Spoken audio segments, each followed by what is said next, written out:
හොඳයි තේරුම් ගන්නයි. අද අපි විශේෂ ධර්ම දේශනාවක් පවත්වන්න බලාපොරොත්තු වෙන්නේ ගරු ස්වාමීන් වහන්සේගේ ආරාධනා කරන්නේ. අද සාකච්ඡා කරන්න යෙදෙන ධර්ම දේශනාව සංයුක්ත නිකායේ කන්ද වර්ගයේ තියෙන කච්චනීය සූත්‍රය. සංයුක්ත නිකායේ කන්ද වර්ගයේ ඒ පංච උපාදාන ස්කන්ධය ගැන කියවෙන කොටස් තියෙන සූත්‍ර ධර්ම දේශනා අතරේ තියෙන කච්චනීය කියන සූත්‍රය තමයි අද සාකච්ඡා කරන්න බලාපොරොත්තු වෙන්නේ. සංයුක්ත නිකාය කියන්නේ මහා කාශ්‍යප මහ රහතන් වහන්සේ සහ උන්වහන්සේගේ ශිෂ්‍ය පරම්පරාව විසින් පවත්වගෙන කුඩා ධර්ම දේශනා සහිත සූත්‍ර පිටකයේ තියෙන කොටස් පහෙන් එකක් අපි ඒක ගන්නවා. දැන් මේ කච්චනීය සූත්‍රය කුඩා සූත්‍රයක් වුණාට මේ සූත්‍රයේ ටිකක් ගැඹුරු කාරණා තියෙනවා. ටිකක් දිග සූත්‍රයක්. කොටස් කීපයක් සහිතයි. චූටිකු සූත්‍රයක් නෙමෙයි. එහෙනම් බලමු ටිකක් පැය දෙකක් විතර කාලයක් අරගෙන වැඩි පාළි වචන පාවිච්චි කරන්නේ නැතුව දහම් රසය අඩු කරගන්නේ නැතුව මේ සූත්‍රයේ තියෙන විදිහටම අපිට ඉගෙන දේවල් දේශනා කරන්නේ නැතුව සූත්‍රයේ තියෙන විදිහට බලපොතේ තියෙන විදිහට මේ සූත්‍රය අපිට ජීවිතයට ගලප ගන්න පුළුවන් ද කියලා. එතකොට මේ කච්චනීය සූත්‍රය කියන එක අවදානක සඳහන් වෙනවා විභංග අටුවාවේ තියෙනවා කච්චනීය පරියාය කියලා එකක්. විභංග අටුවාවේ කච්චනීය පරියාය කියලා තියෙනවා. අන්නේ කච්චනීය පරියාය මහින්ද මහරහතන් වහන්සේ ලංකාවට වැඩම කළා පස්වන දිනයේදී නන්දනු විනිදී දේශනා කරා කියලා බලපොතේ දේශනා කරලා තියෙනවා. අපි දන්නවා මහින්ද මහරහතන් වහන්සේ වැඩම කරලා පස්සේ උන්වහන්සේ රජුන් දිවානී වැඩින් අතරදී රජු ආරාධනා කරා මේ රජ වාසයට වඩින්න කියලා. නමුත් උන්වහන්සේ අවුරුද්දකට නන්දනු වැඩි ගියා. ඊට පස්සේ ආරාමයක් කරන් හිටුණා. ඒ තමයි මහා විහාරය කියන ඉතිහාස ප්‍රවෘත්ති ගන්නවා. ඔන්න මේ සිද්ධාන්තයේ සිදුවන අතරතුරදී පස්වෙනි දිනේදී කච්චනීය පරියාය කියන සූත්‍රයක් මහින්ද මහ රහතන් වහන්සේ දේශනා කරා කියලා සඳහන් වෙනවා. ඒකෙදී කච්චනීය පරියාය කියලා කියන්නේ පංච උපාදානස්කන්ධේ ආදීනවය. පංච උපාදානස්කන්ධයේ තියෙන ප්‍රශ්නය, ගැටලුව, දුක මොකද මේ තියෙන ප්‍රශ්නේ කියලා තමයි සාකච්ඡා කරලා තියෙන්නේ. එතකොට අපිට එනම් ඒ තුලින් ලබා ගන්න පුළුවන් මේ කච්චනීය කියන වචනයට අර්ථයක්. නේද? කච්චනීය කියන වචනේ පාවිච්චි කරන්නේ නැත්තේ පංච උපාදානස්කන්ධය ආදීනවය කියන අදහසින්. හැබැයි පාලියත් ඒකත් කච්චනීය කියන්නේ කනවා විනාශ කරනවා කියන අදහසින්. මොකද විනාශ කරන්නේ තමාව. එතකොට මේ සූත්‍රයේදී පෙන්නනවා පංච උපාදාන ස්කන්ධයේ විසින් තමා අනු ලැබේ කියලා. ඒක තමාව විනාශ කරනවා. මේ පංච උපාදාන ස්කන්ධයේ විසින් තමාව විනාශ කරනවා. කනවා කියන අදහස තමයි තියෙන්නේ. ඒ කියන්නේ පංච උපාදාන ස්කන්ධයේ ආදීනවේ තමයි මෙතනදී පෙන්නන්නේ. ඒක අපිට යනවා කච්චනීය කියන වචනයට අර්ථය සපයා ගන්න පුළුවන් වෙනවා. තවත් මේ සූත්‍රය දිහා බලපුවම අපිට පේනවා මේ සූත්‍රයේ තියෙනවා අනිත් සාමාන්‍ය සූත්‍ර වල වැඩි යමක්.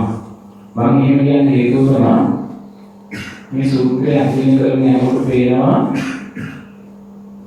අපි දන්නවා අපිට විතර එහෙම වචන දෙකක් තමයි ඥානතෝ පස්සෝ කියන වචන දෙක. දන්න කෙනා සහ දකින කෙනා කියන අදහස. මේ සූත්‍රයේ පරිශීලනය කරනකොට අපිට පේනවා කොහොමද සාමාන්‍ය පෘථග්ජන කෙනෙක් දන්න කෙනෙක් වඩපත් වෙන්නේ. ඊට පස්සේ දන්න කෙනා කොහොමද දකින කෙනෙක් වඩපත් වෙන්නේ. ඊට පස්සේ තුන්වෙනව ඒ දන්න දකින කෙනා කොහොමද විමුක්ත කෙනෙක් වඩපත් වෙන්නේ. ඒ විමුක්ත කෙනාගේ ලක්ෂණ මොනවද? ඒක මේ සූත්‍ර රාශියෙන් අපිට දැනගන්න පුළුවන්. ඊටත් අමතරව දුක්ඛ සත්‍ය, දුක්ඛ සමුදය සත්‍ය, නිරෝධ සත්‍ය, මාර්ග සත්‍ය කියන චතුරාර්ය සත්‍ය මේ සූත්‍රය තුළින් අපිට දැනගන්න පුළුවන්. ඊටත් අමතරව රූපේ පංච උපාදානස්කන්ධයේ සමුදය මොකක්ද? නිරෝධය මොකක්ද? පංච උපාදානස්කන්ධයේ ආස්වාදය මොකක්ද? පංච උපාදානස්කන්ධයේ ආදීනවය මොකක්ද? පංච උපාදානස්කන්ධයේ විස්තරය මොකක්ද කියලා මේ සූත්‍රයෙන් පැහැදිලි වෙනවා. ඒ කියන්නේ ඔය කියපු චතුරාර්ය සත්‍ය මේ සූත්‍රය තුළින් කෙනෙකුට දකින්න පුළුවන්. ඒ චතුරාර්ය සත්‍ය දකින්න මාර්ගයකුත් සහිතව. මෙන්න මේ විදිහට මම දැනගන්න ඕනේ. මෙන්න මේ විදිහට තමයි මට දකින්න කෙනෙක් බවට පත් වෙන්න පුළුවන්. මෙන්න මේ විදිහට තමයි විමුක්ත කෙනෙක් බවට පත් වෙන්න පුළුවන්. මෙන්න මේ විදිහට තමයි මට දැන් මම විමුක්තයි කියලා දැනගන්න පුළුවන් කියලා උපදේශයක් මේ සූත්‍රයේ තියෙනවා. ඉතින් බොහෝම වටිනා සූත්‍රයක්.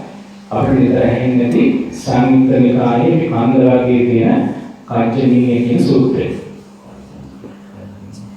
පැහැදිලි නේද?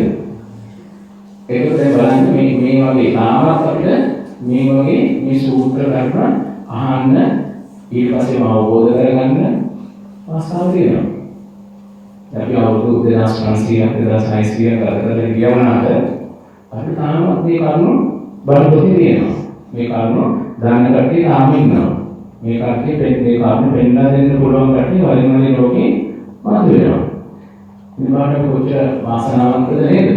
ඉතින් ඒ සාරසංගී කල්පනාක්ෂය පෙරම් පුරණනේ බුදුරජාණන් වහන්සේ නමක් මේ කරුණු දේශනා කරන්නේ මේ දේවල් වලින් ප්‍රයෝජන කරගෙන අපිට විමුක්ත බුදු වෙනවා පත් වෙලා දැන් මම විමුක්තයි කියලා දැනගන්න පුළුවන් නිසායි.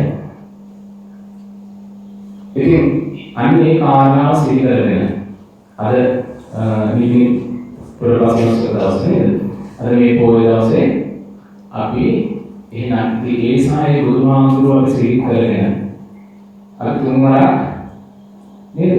විදාමකින් අපේ දෙයක් දොහොත් මුදුන්දී අපේක නාලනමක තියාගෙන ඒ බුදුරජාණන් වහන්සේගේ ගුණ අපි සිහි කරනවා. මේක අපිට තාමත් පුළුවන් මේකෙන් නිදහස් වෙන්න.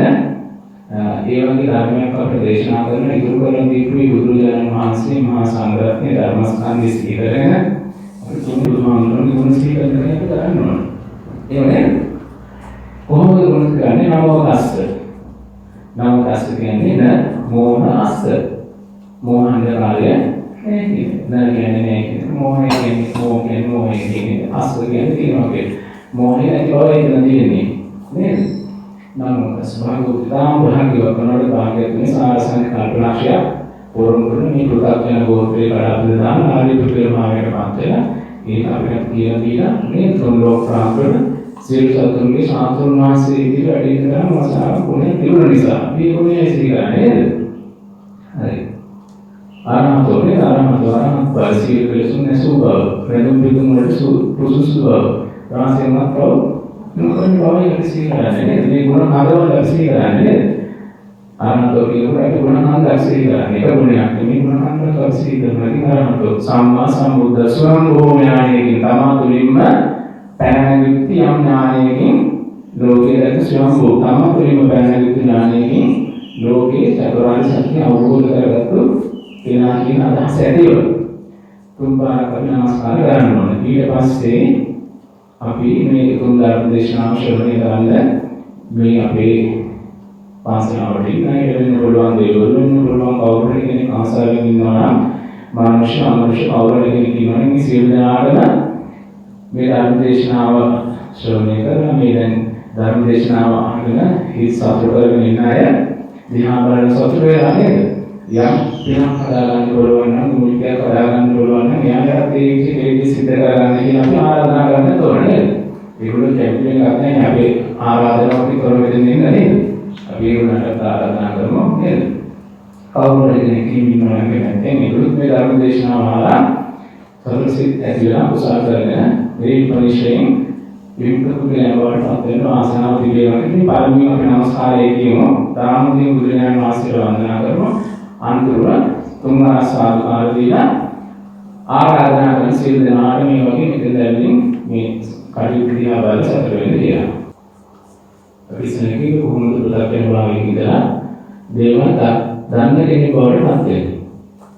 පු탁ජනය කියන්නේ කල්‍යාණ මිත්‍රයන් සේවනය කරලා නැති ප්‍රතිසාර නැති බන්ධහමාරයට නැති තේරුම් ගන්න නැති සම්‍යක් දෘෂ්ටිය නැති කෙනෙක්. එහෙම කෙනෙක් කොහොමද දේවල් දන්නේ? ලෝකේ සහ සත්‍ය පිළිබඳව දන්නේ කෙනෙක් බවට පත් වෙන්නේ කියලා පළවෙනි කොටසෙන් කියන්නේ. ඔන්න ඔබ පැහැදිලි කරනකොට මේ සූත්‍රයේ බුදුහාමුදුරුවෝ කියන මෙන්න මෙහෙම දෙයක්. දැන් අපි යම් කිසි දවසක අතීතයේ සිහි කරනකොට අපිට පුළුවන් අපි අවුරුදු 10ක ඉස්සර සිහි කරන්න නේද? අපි අවුරුදු 10ක අතීතයේ සිහි කරනකොට අපි අතීතයේ කොහොමද සිහි කරන්නේ? ඔන්න මම මේ වගේ රූපයක් සහිත කෙනෙක්. මම ඒ කාලේ මේ වගේ සැප වින්දා. මට මේ කාලේ දවසේ මේ වගේ විඥානයක් තිබ්බේ. මම මේ වගේ හැඟීම් සහිත පුද්ගලයෙක් වුණා අවුරුදු 10කට ඉස්සර. කියලා කෙනෙක් සිහි කරනකොට ඒක නා කොහොමද ඒක සිහියෙන් නගාගන්නේ? කොහොමද සිහියෙන් නගාගන්නේ?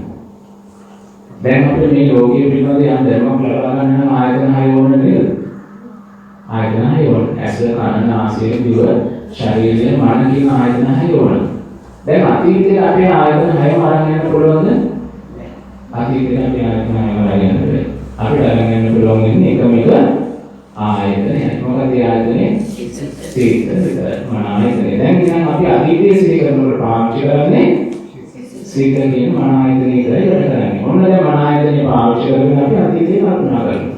අපි අතීතයට ගිහින්නේ මෙතන අතීතේ කල්පනා කරනකොට මම මේ වගේ රූපයක් වලදී මේ වගේ සබරුත් මම මෙන්න මේ වගේ හැඟීම් සහිත දෙයක් මට මේ වගේ විඥානයක් තිබුණා කියලා අපි සිහි කරනවා.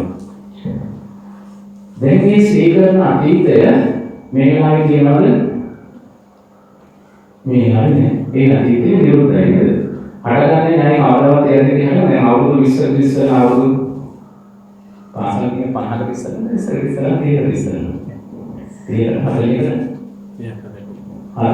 අවුරුදු 40කට ඉස්සර තිබිච්ච අතීතේ දැන් ආපහු හදන්න යනවද? පැනනගිනවද? උපදිනවද? අතීතේ නිරුද්ධයි නේද? ආයෙත් උපදින්නේ නැහැ. කොහොමද කරදර ගන්න බැහැ නේද? නිරුද්ධයි.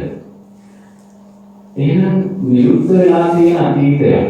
දැන් අතීතේ නිරුද්ධයි. ඒක ස්කෝලන්නේ දේවල් ඒ දෙමෝපියෝ ඒ කොහොමද නිරුද්ධ වෙන්නේ? හටගන්නේ නැහැ ආයෙත් මොන විදිහකටද හටගන්නේ? පැහැදිලිද?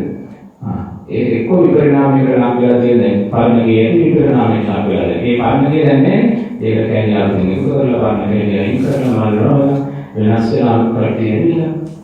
ඒ විදිහට ඒ නිරුද්ධ වෙච්ච අතීතය අපිට ආපහු විඳින්න හදාගන්න බැරිද?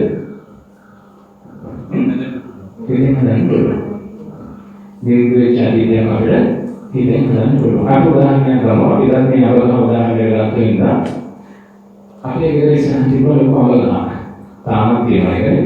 අපි හිතුව හැබැයි අවගහන දැන් වෙනස් වෙලා විපරිණාමයට ලක් වෙලා. පාරණ අවගහනනේ දැන් මේ පාරණ අවගහනය උපදින්නේ නැහැ කොහොමද නේද? දැන් තියෙන්නේ ආ විපරිණාමයට ලක් වෙච්ච පාරණේ නැහැ දැන් කොහොමද? අයි ඉන්නේ මොනවද කරන්නේ? හැබැයි අපිට පාරණේක ඉතින් හදන්න පුළුවන්. නේද? අපි ඒක ඉතින් හදනකොට මෙන්න මේ අවගහන හයියට තිබා කියලා කල්පනා කරන හයියට තිබා ශක්තිමත්ව තිබුණා. ඒක අල්ලන්න පුළුවන්, අඩන්න පුළුවන්, අපන්න පුළුවන්, මම අද කැපුවා කියලා හිතන්නේ නැහැ. එතකොට මෙන්න මේ අවගහ ඒකේ ඒ අවගහ රූපයක් කියලා අපිට අල්ලන්න පුළුවන්, අඩන්න පුළුවන්, අපන්න පුළුවන් කියලා. දැන් අපි මේක රූපයක් කියලා කියන්නේ ඒ රූපයක් කියන්නේ අපිට අල්ලන්න පුළුවන්, මේක ඕනනම් අඩන්න පුළුවන්, අපන්න පුළුවන්, විඳින්න පුළුවන්, නේද? දරන්න පුළුවන්, සිතන්න පුළුවන්. අලලස් ගන්න ඕනනේ. ඒ ලක්ෂණ ටික තියෙනවා මේ රූපයක් කියලා කියන්නේ. දැන් මේ පොඩි රූපයක් කියලා කියන්නේ රූප කොටසක් නෙමෙයි. අපි ධර්මයේ ඉගෙනගන්නේ රූප කොටසක් නෙමෙයි. පරිණාමෝ තේජෝ රූප ආදාන වෙලා අපි වෙනකක් කියන්නේ. හරිද? එහෙනම් අපි අතීතයේ තිබුණු අවබෝධන කියලා අපි රූපයක් විදිහට කල්පනා කරනකොට අපිට හිතට එන්නේ හැම වෙලේම අල්ලන්න පුළුවන්, කපන්න පුළුවන් එකක් නිසා තමයි මේක රූපයක් වෙලා තියෙන්නේ කියලා. හරිද මම කියන්නේ? එහෙම අදහසක් තිබුණ නැත්නම් අපිට රූපය සිහි කරගන්න පුළුවන්ද? බැහැ. ඔය සාතු ගන්න පුළුවන්, අපන්න පුළුවන්, අපිට සාබල ගන්න පුළුවන්, අල්ලන්න පුළුවන්, මේ ගන්න පුළුවන්. පුළුවන්, හරන්න පුළුවන්, පොරදාල ලෝක ගන්න පුළුවන්, වතුර දාන්න නැතුව මල වෙන හරින්න පුළුවන් කියන මට්ටමක ඉන්නේ අපි රූපය කියන එක ගන්නෙ. දැන් රූපේ පිළිදෙක රූපයක් කියලා අපි ගන්න මේක අල්ලන්න පුළුවන්, බලන්න පුළුවන්, හදන්න පුළුවන්, එයාට මෙයාට ගන්න පුළුවන් මේ මට්ටමේ කාලගතිය දෙනවා, අයියයි ගොරෝසුයි හැප්පෙනවා, මේකෙන් එහා පැත්තට යන්න බැරි මට්ටමේ නේද? ඒ වගේ දේවල් අපි රූප කියලා ගන්නවා. හැබැයි තවත් කොටාසියක් තියෙනවා අපි ගන්නවා නාම කියලා කොටාසියක් නේද? ඔය නාම කියන කොටාසය එහෙමනේ නාමවල සාධන පිළිසඳන්න පුළුවන්. නෑ. නාමවල අවබෝධය වෙනන්න පුළුවන්. නෑ. නාම සීලෙන් මොනවාරි වෙනස් වෙනවා කියලා ඉතින් ආදරයක් ඇතිවෙනවා. ඒ ආදරේ සීලෙන් මොනවා කරගෙනවද? මොනවද සාධන ගන්න පුළුවන්. මාළුවන් ගන්න පුළුවන්. බලන්න හරවන්න පුළුවන්. සාධනයක් හරවන්න පුළුවන්. එහෙනම් ඔන්න ඔය කාරණාව ඉතේ තියෙන තාක්කල් ඒ කියන්නේ අල්ලන්න හපන්න පුළුවන් කොටාසියකුයි අල්ලන්න බැරි කොටාසියකුයි තියෙනවා කියලා දෙකක් හිතේ හැදලා තියෙන තාක්කල් තමයි රූපේ ප්‍රශ්න තියෙන්නේ. එහෙනම් දැන් පැහැදිලිද අපිට ප්‍රොඩක්ට් භාගයේ ඉඳලා ලෝකේ ගන්නා කෙනෙක් බවට පත් වෙද්දී වෙනවන මානසික විපාකයසේ කොයි වගේද කියලා. පැහැදිලිද? ප්‍රොඩක්ට් භාගයේ කියනවා ඒ ප්‍රොඩක්ට් භාගයේ ඉක්මවලා සම්මත දෘෂ්ටියෙන් හිතුවේ බවට පත් වෙනවා. ආයි කුකල භාගයේ දක්වා යන ගමනේදී ඔන්න වෙනවන මානසික විපාකයසේ බුදුහාමුදුරුවෝ පැහැදිලි කරනවා. අතීතයේ තියෙන රූපයක් සිහි කරගන්න නම් තමන්ගේ ඒක සතුට ගන්න පුළුවන්, දෙන්න පුළුවන්. දෙයක් වෙනවා කියලා නේද එන්නේ. ඒක ඕන නැත්නම් රූපය කියලා ගන්න ඕනේ නැහැ නේද? අපි මේ ලෝකේ තියෙන සියලුම දේවල් ඔය විදිහට පුළුවන්. දැන් නාම කියන කොටසෙන් දෙන්නේ නැහැ. මේ ලෝකේ තියෙන සියලුම දේවල් අල්ලා විශ්ේ ගන්න පුළුවන්, ඕනනම් වේදනාවල් විශ්ේ ගන්න පුළුවන්, ඕනනම් ආදරේ විශ්ේ ගන්න පුළුවන්. එහෙම ගන්න පුළුවන්. එහෙම වුණා නම් එහෙම බැරිලා රූපයයි නාමයයි කියලා දෙකක් ලෝකේ දින්න පුළුවන්. පුළුවන් දෙන්නේ. කියලා දෙකක් තියෙන්න පුළුවන් නේද? අර රූපය කියලා දෙයක් අපිට අඳුරගන්න ඕන හැමදේම පුළුවන් ඒ විදිහට ගන්න. හරි මම තා ප්‍රශ්නයක් අහනවා. දැන් මේ ප්‍රශ්නෙට උත්තර ගන්නකොට අපි මේ සූත්‍රය ටික ටික ඉස්සරහට යන්න අමාරුයි. ඒ නිසා තමයි අපි හොඳට ඉගෙනගෙන ඉඳගෙන මේකද අය හඳන්නේ නැහැ මේක ඉඳන් කොට ඉගෙනගෙන ඉන්න. මේක කමෙන්ට් දෙන්න ගියාට ගන්න පුළුවන්. නේද? දෙන්නොත් නැත්නම් කොටක් තියෙනවා නම් ඒ කොටකින් හැදෙන්න පුළුවන්. හරි. මම ආ ප්‍රශ්නය අහන්න. හරිද? ඔන්න ප්‍රශ්නය අහන්න. දැන් ඔන්න මේ ඉන්නේ කාන්තාවක් නේ. නේද? මේ ඉන්නේ කාන්තාව. මේ ඉන්නේ පුරුෂයෙක්. මේ කාන්තාව, මේ පුරුෂයෙක්. ඒ පුරුෂයා ගැන ශක්තිමත් යම් දේවල් ගන්න පුළුවන් අයියයි නේද? ඊට පස්සේ ඒක පුරුෂයාගේ ලක්ෂණ. මේ කාන්තාව සිවුමැලි නේද? කාන්තාවක් මාවක් වෙන පුළුවන්, කීයක් වෙන පුළුවන්, මේ මාවක් වෙන පුළුවන් කියලා තියෙනවා. ඒ හැකියාව ශක්තිය කාඩි ඉක්මනින් සැරෙන මේ කට්ටියක් හයිය ස්ථාවර නේද? ඉක්මනින් සැරෙන්නේ නැති ඒ වගේ ඔන්න කාන්තාවගේ පුරුෂයෙකුගේ වගේ හැඟීමක් නේ. එතන මේ පැත්තේ කාන්තාවගේ හැඟීම මේ පැත්තේ පුරුෂයාගේ හැඟීම තියෙනවා නේද? දැන් තියෙනවා නේද? ඔය වෙනස් කරන්නේ නැහැ ඔය විදිහට ලෝකෙ තියෙන්නේ. හැබැයි මේ ලෝකේ ඉන්න ඔක්කොම කට්ටිය කාන්තාව වුණා නම් සියලුම කාන්තාව. ඒතර ජෛවීය සංසිද්ධ සිද්ධලා වගාරින්නේ ඒ කාන්තාවගේ වඩේම බඩ නොකරනවලුනේ බඩ ඇතුළේ සිද්ධ වෙලා ඔබේ කියන්නේ කාන්තාවන්ගේ වැඳ පත ඔය විදිහටමයි තියෙන්නේ. ඕමයි හැමෝටම. දැන් කාන්තාව කියන හැඟීමක් අපි ඉස්සරේ ඉන්න මේ ඉන්න කාන්තාව කියන එතකොට පිළිමි කියලා කොටසක් නැත්නම් ඉතින් කාන්තාව පිළිමි හරි. එහෙනම් කාන්තාව පුරුෂයන් කියන මේ දෙක මේ හටගත්තු කාරණාවක් විතරයි අපේ මනසේ තියෙන. දැන් මේක ඉතිහාස බලන අපිට කියන්නේ මේ කාන්තාවක් කියලා. කොහොමද කියන්නේ? ඥානවස්ම ඔක්කොම තිබ්බා කාන්තාවක් කියන්නේ. මේ ඉතිහාස අපිට කියන්නේ මේ පුරුෂයෙක් ඉන්නේ කියලා. මේ ඥානවස්ම ඔක්කොම විදිහට තිබ්බට ඔය වගේම නම් ඔක්කොම මේ කියන කට්ටියක් නැත්තම් අපි කාදාවක් පුරුෂයෙක් කියන එකද? අපේ හිතේ සංවේදනය නේද? එන්නේ. එහෙනම් මේ ලෝකේ කාන්තාව පුරුෂයෙකුගේ කාරණාව කවදාවත් තේරෙන්නේ නැහැ.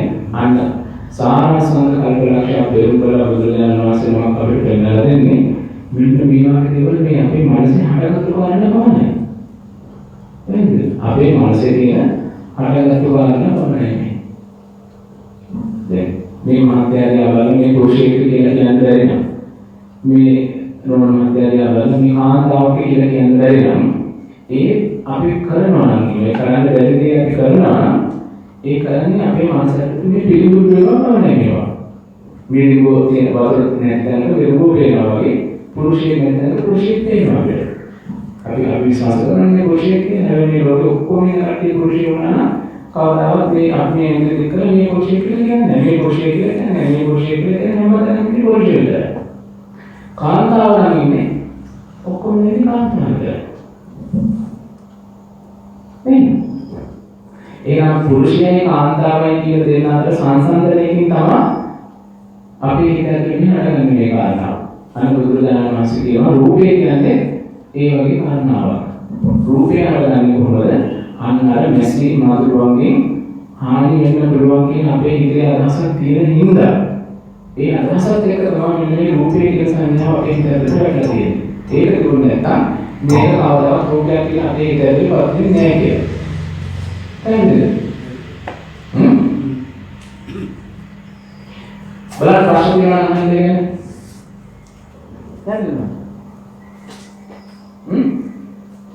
දැන් ඔය කාරණාව පැහැදිලි නම් තාම විශ්වාස කරනවා මේ ඇඟිලි දික් කරලා මේ මහත්යා පිළිමේ කියලා ගන්න බෑ කියලා තමයි තාම මේ පැහැදිලි කරන විදියදී තමන් එහෙම ගන්නවා නම් ඇයි ගන්නේ ඒක මොකද? කියන්නේ දැන් මට උත්තර ඕනේ නැහැ මම ඔබ කියන්නේ. දැන් මේ පිළිම කෙනෙක් කියන පැහැදිලි. හැබැයි ඒ තාම කෙනෙක් කියලා විවාහ කරනවා ගන්නයි ඉතින් මේ මොකක්ද?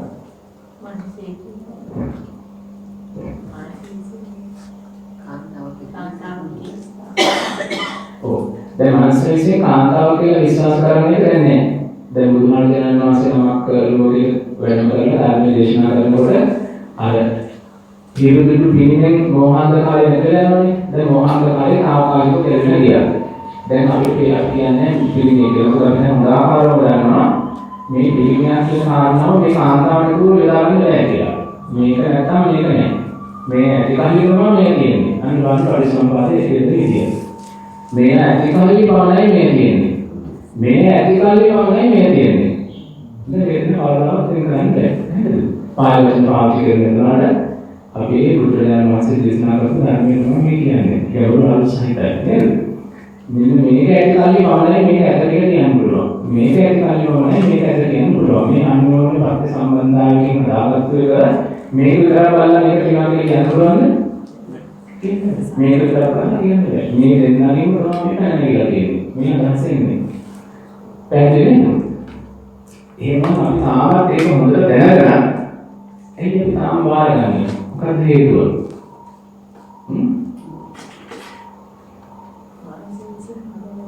මනසෙන් අදහන්නේ බාරගන්නේ නැහැ. හොඳට දැනුම් දෙනවා මොකද දැන් මේක තාම උදාහරණ උදාහරණයක් අරගෙන පැහැදිලි කරගෙන තාම හොඳට පැහැදිලි නෑ.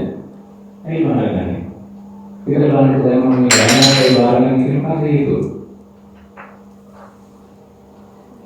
බාහිර නොගත්තොත් තියෙන ප්‍රශ්නේ මොකද්ද?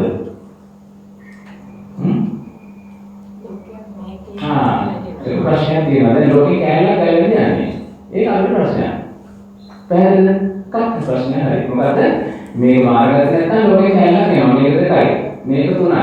මේක හතරයි. ඔය විදිහට කැලෙන්න පටන් ගන්නවා. මේ ප්‍රශ්නයක් අලුත්. පැහැදිලිද? පැහැදිලිද?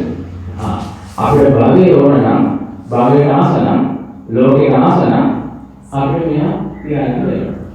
එකක් හරි. දෙවෙනි එක එහෙමද? එහෙම නැත්නම් මේ බාරගන්න කිසිම එකක් වන්නේ නැහැ. දැන් මේ හොඳට බලනවා මේක මේ ඇතිකල්ලි තමයි මේ තියෙන්නේ. ඉතින් මේ දෙන්නා මේ ආපු දෙන්නේ නම් මෙයා නැතුව මෙයාත් නැහැ. මෙයා නැතුව මෙයාත් නැහැ. මේක දෙකෙන් ආපු දෙයක් මේ අnder මහත් එක්ක කියන තමයි.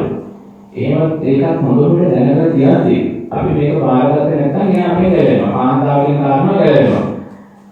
පළවෙනි කාරණාව තමයි අපේ ලෝකයේ අවශ්‍ය හින්දා අපි කවදාවත් ඔබෙන්ද කියලා කියන්නේ බවගන්න නම් තියෙනවා. දෙවෙනි එක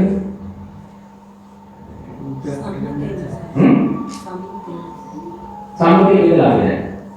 අපි සම්මුතිය විඳින්න සමත් නුවණක් අපිට තියෙනවා. අපිට සම්මුතිය විඳින්න තරම් ශක්තිමත් නුවණක් අපිට තියෙනවා. අපි ඒක දාගෙන ඉස්තිරවම කියනවා මේ කාන්තාවක් නෙමෙයි. මේක ගන්න මේ කාන්තාවක් කියනවා. මේක අහුවෙන්නේ නැහැ අවුලක් කියලා. අපිට දැන් ඉස්තිරයි. අපිට සිංහ නාදයක් තියෙනවා. බුදුහාමුදුරුවෝ මේක කිව්වේ බණ්ඩ පොතේ තියෙනවා. අපි විශ්වාසයෙන් කරන අපට නුවණින් වැඩෙනවා.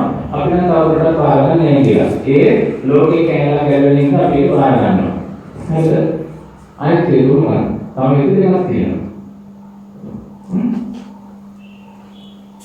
මොකද මම තේරුම ගන්න ඕන මේ මහත්ය කියලා ගන්න.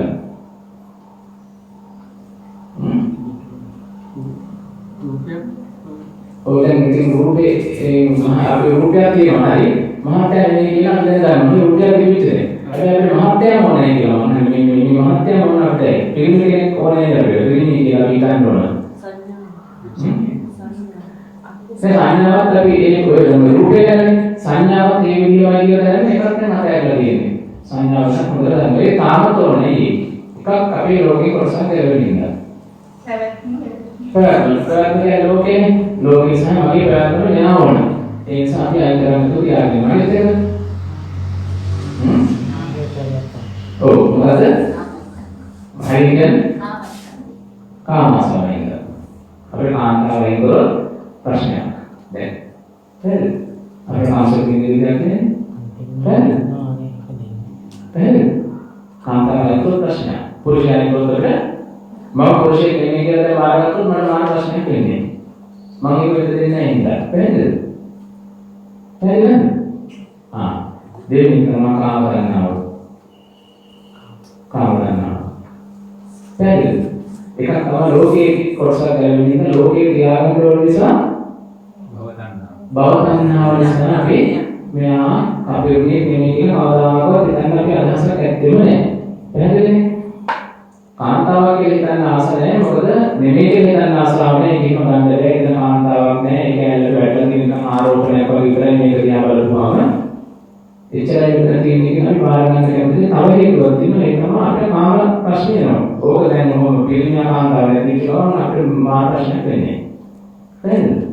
එහෙනම් මේ ලෝකේ ඉන්න අවුල බුදුහාමුදුරන්ගේ ඉඳන්නේ ප්‍රත්‍යවන්තයේ ගෝණනේ කිසි දවසක බාර ගන්න කැමති වෙන්නේ නැහැ. බුදුරජාණන් වහන්සේලා සාරා සංකල්පයක් රාශියක් පෙරමුණු දේශනා කරන ධර්මය මේ ලෝකයේ සතු කිසි දවසක බාර ගන්න කැමති නැහැ. තුන්වෙනි එක මොකක්ද? කාම තණ්හාව, භව තණ්හාව. ඔව්. කොහොමද ඒක භව තණ්හාව වෙන්නේ?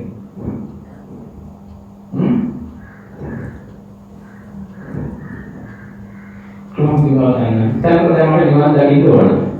හරිද? මට නිවන් දකින්න ඕන නම් මම මහත්යෙන් ගැලවෙන්න ඕනේ නේද? ඒ වගේ මම මහත්යෙන් ගැලවෙන්න, මහත්යෙන් ගැලවෙන්න, සීලෙන් වලින් ගැලවෙන්න ඕන, හැමදේම ගැලවෙන්න ඕන. එහෙම ගැලවෙන්න නම් මම ඉස්සෙල්ලා මහත්යව පිළිගන්න ඕන. පිළිගන්න අපිට අයින් කරන්න වෙන්නේ. එහෙනම් අපිට මේ තත්ත්වය වෙනස් වෙන්න ඕන නම් ආයෙත් මහත්ය හදලා එයා නැගේ විතර තමයි ඊළඟ ලෝකේ තුල ඉන්න කෙනෙකුට සුභක් කරගන්න අමාරුයි. එහෙනම් අපිට මොනවද ගන්න අතර තියෙනදා අපිට කොච්චරම දෙපේ වුණා මේ මහත්ය නෙමෙයි කියලා අපි ඒක පිළිගන්න සතුටු වෙන්නේ. එහෙනම් ඔය කාම තණ්හා, භව තණ්හා, විභව තණ්හා කියන අපේ හිතෙන් අයින් වෙන්න ඕනේ පැහැදිලි. හරිද?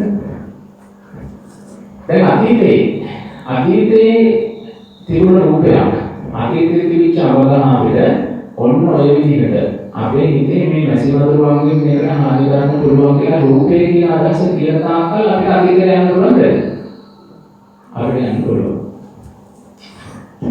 එතකොට ඒ වගේ තමයි අතීතයේ වේදනාවක් අපි සිහි කරගන්නේ කොහොමද? අපිට එළියේ තියෙන දේවල් විඳින්න පුළුවන් කියලා අදහසක් තියෙනව නේද? එහෙම අදහසක් තිබුණ නැත්නම් අපිට අතීත වේදනාව කතා කරන්න පුළුවන්ද? පුළුවන් නේද? පදනමක් නැහැ. දැන් අපිට දැන් අදහසක් තියෙනවා මේ එළියේ තියෙන දේවල් මට දැන් මොකක් හරි ගෙනත් දුන්න කෑමක් දුන්නොත් මට ඔක ආරස වෙන්න පුළුවන් කියලා මට අදහසක් තියෙනවා. හරිද? ඒ අදහස තියෙන තාක්කල් මෙතන කෑමක තියෙන්න ඕනේ අතීතයේ කෑමක් අතීතේ නැන්නේ නමුත් ඒක සිහි කරන්න පුළුවන්. හරිද? ඒ වගේම තමයි සංඥාතේ විදිහ විඥානයත් ඒ විදිහයි. හරිද? විඥානය කියන්නේ එක එකවල වෙන කරන මේ කාන්තාවක් මේ පුරුෂයෙක් කියලා වෙන කරලා පෙන්නන්නේ. එතන මේ කාන්තාවක් මේ පුරුෂයෙක් කියලා වෙන කරන එක තමයි විඥානේ කාර්යය. ඉතින් එහෙම විඥානෙකේම කාර්යයක් තියෙනවා. ඒක තමයි විඥානය කියලා අපේ හිතන තාක්කල් අතීතයකින් එනවා කොහොමද කියලා සිහිගන්න පුළුවන්. නේද? අපි දැන් දැක්කා රූපේ කියන එක අපේ හිතේ ඇතුළේ තියෙන මායාවක් විතරයි කියලා. පිළිබිඹුවක් විතරයි.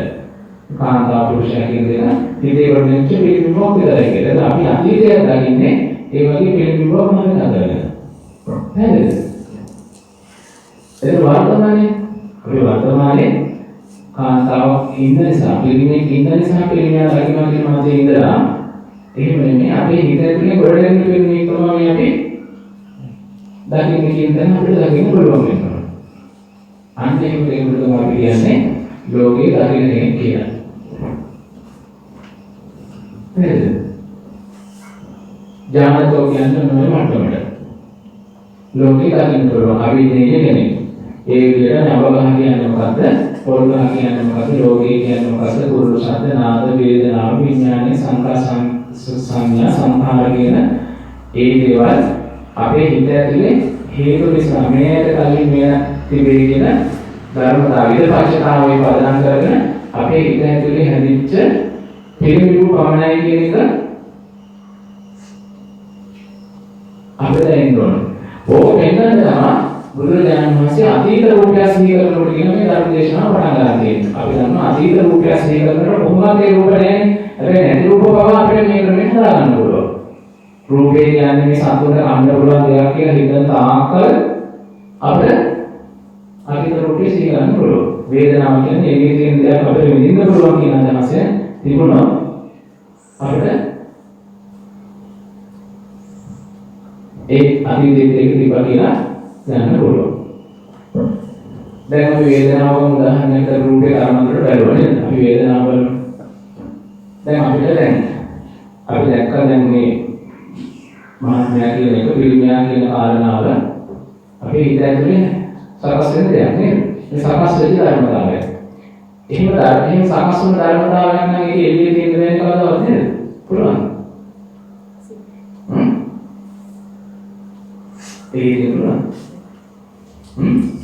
පුළුවන් දෙන්නේ. දැන් අපිට වෙන්නේ එළියනවත් එක්ක වෙන්නේ එළියනවත් යනකොට වෙන්නේ. අර එළියනවත් මට වෙන්නේ එළියන පොඩි දරුවෝ. නේද? හැබැයි ඒක දෙන්නම පදනම් වෙලා තියෙන පිළිබිඹුවක් විතර නම් එහෙම එළියන පුළුවන්. එහෙම නම් එළියේ තියෙන ඒවා වල විදිහට ආ වේදනාව කියන්නේ අපේ හිත ඇතුලේ හටගන්න පිළිබිඹුවක් පමණයි. ඔන්න ඔය විදිහට මේ ස්කන්ධ පහම අපේ හිත ඇතුලේ හදන හේතු නිසා සකස් වෙච්ච පිළිබිඹුව පමණයි කියන එක තමයි බුදුරජාණන් වහන්සේ පළවෙනි කාරණාවෙන් පෙන්නලා දෙන්න පුළුවන් වෙන්නේ. ඒ කාරණාව කෙනෙකුට දකින්න පුළුවන් නම් මේ ස්කන්ධ පහ සම්බන්ධයෙන් ඒ කාරණාව පටන් ගන්න පුළුවන් නම් අන්නේලා ලෝකයේ පිළිබඳ දැනීමක් තියෙන කෙනෙක්. නිවන් දකින්න අවශ්‍ය දැනීම තියෙන කෙනෙක් කියලා බුදුරජාණන් වහන්සේ පැහැදිලි කරනවා. දැන් ඔය පිළිබඳව මොනවා ප්‍රශ්නයක් තියෙනවා නම් අහන්න ඕන මොනවා හරි ප්‍රශ්න අහන්නකෝ දැන් ඉස්සරහට යන්න. මොනවද ප්‍රශ්න තියෙනවද? ඊළඟ ප්‍රශ්න ලොකෙයිද නැත්නම් සහජ වෙයිද? හිතෙන්නේ නැද්ද? බයයිද? අපි ඒ කඩේම පාස් කරන්නේ නැතුව අපිට කවදාවත් බුදුරජාණන් වහන්සේ බලාපොරොත්තු වෙන මට්ටමට එන්න අමාරු වෙනවා. ඒ ධර්ම මාර්ගයේ සඳහන් කරන අපිට යොමු වෙන්න වෙනවා. නේද? අන්න ඒ නිසා තමයි අභිධර්මයේ තියෙන ලස්සන වාක්‍යය මේ ගොඩක් මේ පාඩම්.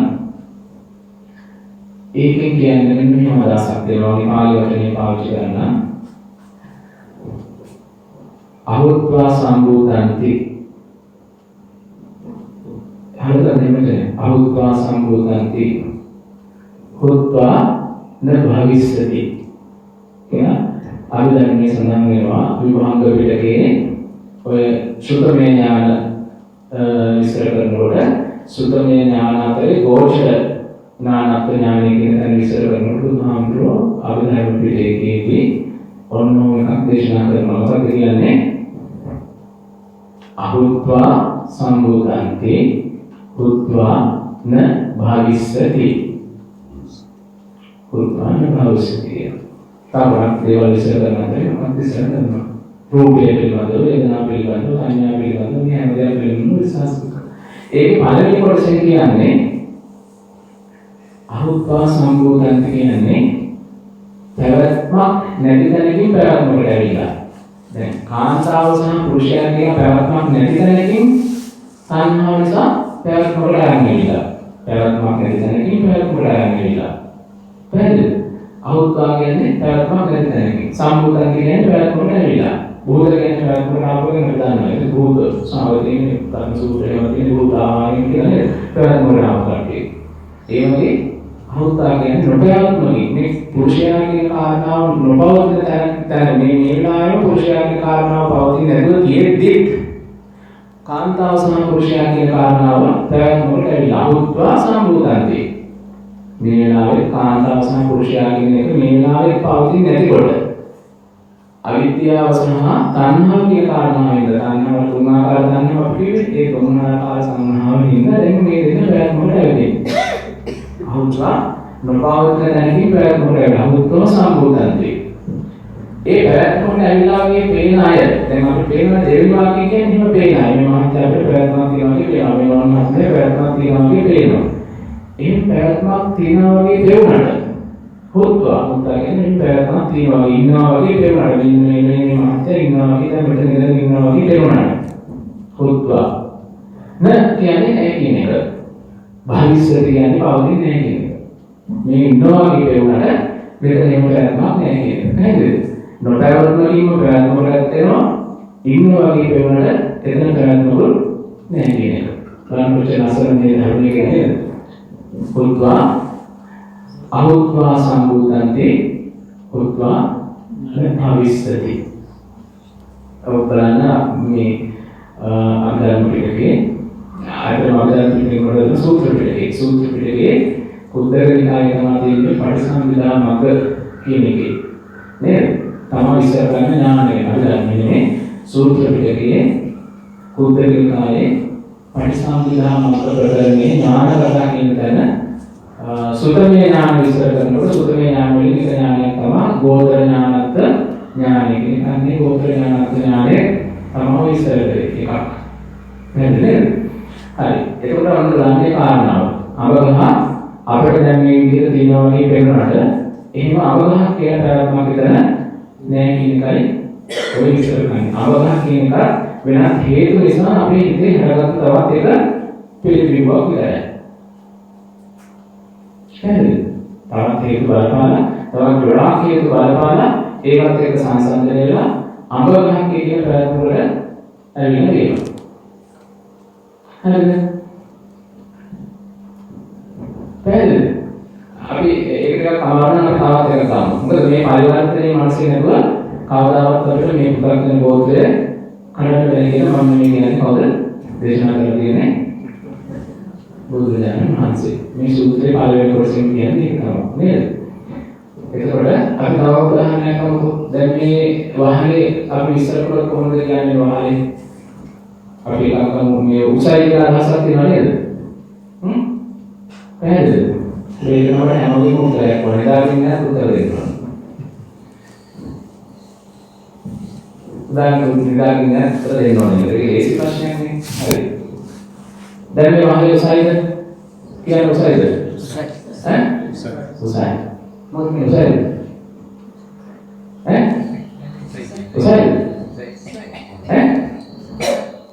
කවුද කියන්නේ? දැන් නම් කවුද කියන්නේ? උසයි කියනවා. ඈ? ඉංග්‍රීසි කතා තිබුණ එක. උසයි කියන්නේ. පහලේ කො. ඈ? උසයි කියන්නේ. උසයි. මොකද කියන්නේ? උසයි. ඈ උසයි.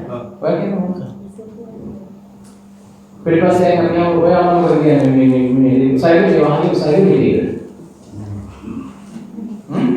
අපේ උසාවියක් නෙවෙයි යන්නේ නේද? අපේ දෙන්නේ උසාවියක්. ස්නේහට පේන නිසා. ඇත්තටම ගම උසාවියක් නේද? අපේ ඇත්තටම නම් මොකද වෙන්නේ? උසාවියක් නෙවෙයි උඩ තියෙන වාහනයක් නෙවෙයි. ඉන්න තියෙන වාහනයක් වෙන්නේ කවදාවත්? පේනවද? උඩ තියෙන අහසනේ වෙන්නේ. යට තියෙන අහසම කියලා නැහැ කවදාවත් නේද? අන්න උඩ තියෙන අහසනේ තියෙන්නේ උසාවියක්. මේක ඉන්නේ උස් ඉහළින් සීලම අපේ නේද? ඒක උසයිද නැති කියලා මම අහන්නේ. උසයිද? මොකද මගේ උසයිද? උසයිද? මොකද? ඔය අමතක කියන්නේ.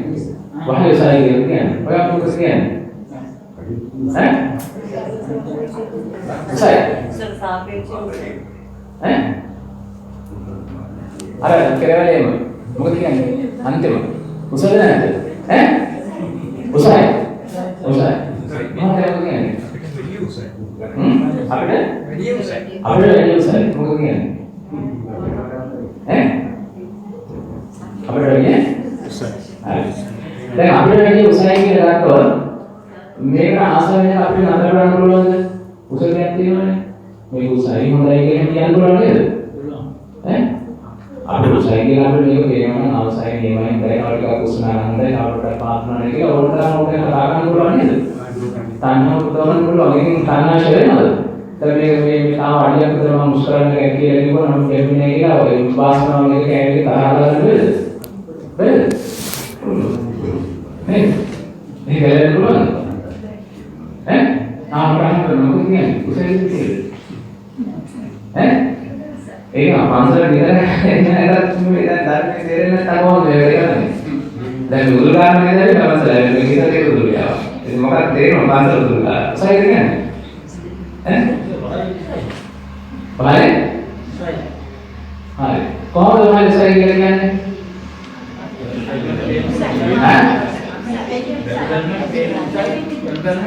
මොකද? බැලුවලට පේනකොට බාහිර උසයි. බැලුවලට පේනකොට බාහිර උසයි කියන්නේ නේද? ඔව්. හරිද? ඒක හරියට කියලා හිතන්නේ. පේන විදිහ කියන්නේ. පේන විදිහ. හැර පේන විදිහ නේද? අපේ හැර පේන විදිහ නම් මේක උසයි. අපේ ඉතර පේන විදිහ නම් මේක උසයි. නේද? උස කියන කාරණාවක් තියෙනනේ. හරිද? හරිද? ඒක මේ වහලේ උසයි කියන්නේ අපි සලකන්නේ නේද? අපිට සාපේක්ෂව හැබැයි නේද? මට වෙන්නේ ඇයි අර කිව්ව මහත්තයා වෙන්නේ මට පොඩ්ඩක් එන්න අන්තිමට කතා කරේ.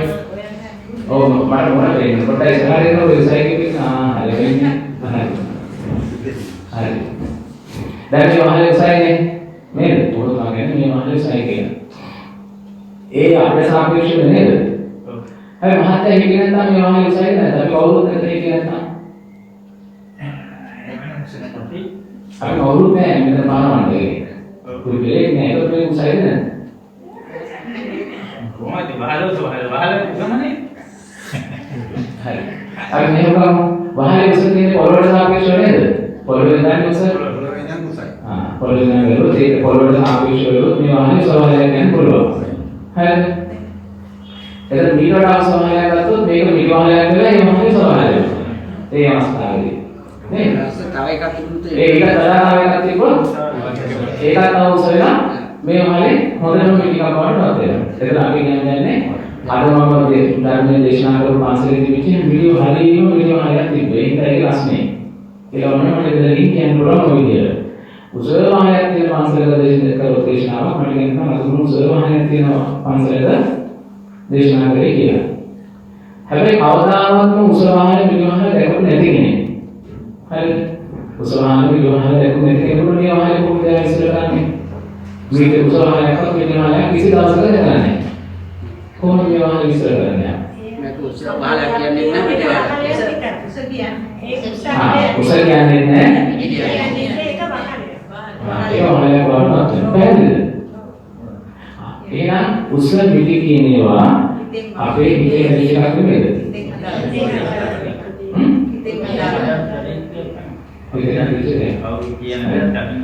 ඒකට උසල කියන කාරණාව අපේ හිත ඇතුලේ හදපු වීම විතරයි. ඕක ඕන ලාභ වෙනස් වෙන්න පුළුවන්. ඕන ලාභ වෙනස් වෙන්න පුළුවන්. නේද? එහෙනම් රූපය කියන කාරණාව ගත්තාම ඒක අවශ්‍ය මధుර සත්‍ය ආපු නිසා ඒක දිහා බලන අපි රූපය කියලා ගත්තොත් හේතු නිසා නේද තියෙන්නේ. ඒක හැමදාම රූපේ විතර තියෙද? මේක අපි දැනට රූපය කියලා විවාහ කරන්නේ මේක කාර්යන ප්‍රෝසාරකෝ ඉඳන් කරන්නේ නේ අවුල නැසෙන ලස්සනකම් කරන්නේ මේක රූපය කියලා විවාහ කරගන්න අපි මේකම දවසක රූපේ නොවන දවසක් අපිට මේක උසවහලක් නොවනවා වගේම මේක රූපය නොවන දවසක අපිට එන්න පුළුවන්. මොකද හේතු නිසා තමයි මේක නැහැද? හැබැයි අපි හැම වෙලේම තාකින්නේ උසවහලක් නේද? වහලේ උසවහලක් මත අපිට අපිට ඇස් දෙකේ පෙන්නන උසවහලක්. හැබැයි එළිය උසවහලක් තියෙනවා. මේක වැඩි එකක් තිබුණොත් පේනවා. ඒක වෙන්නේ උසවහලක්. එහෙනම් අපි ඇස් දෙකෙන් අපිට යෝජනා කරද්දී හිතෙන් යෝජනා කරන්නේ හැම වෙලේම සත්‍යයක් විතර පිටවල ගන්න බැරි වෙනවා. ඒ තුල ඒක නොවන බව තියෙනවා. උස වහලේ තුල උස වහලේ නොවන බව තියෙනවා. මේ මහත්ය තුල මේ මහත්ය නොවන බව තියෙනවා. මේ නොවන මහත්ය තුල මේ නොවන මහත්ය නොවන බව තියෙනවා. ඒකයි කියන්නේ අහුත්වා සම්බුද්ධන්ති. එහෙම නොවන බවකින් මේ අපි ආසාවම හදාගෙන තියෙන්නේ. මෙහෙම නොවන බවකින් ආසාවම හදාගෙන තියෙන්නේ. මෙහෙම නොවන බවකින් මේක අපි ආසාවම හදාගෙන ඉන්නේ. ඒ විදිහට තමයි අපේ ලෝකේ සකස් වෙන්නේ කියන මොහොතේ දැනුම අපිට තේරෙනවා.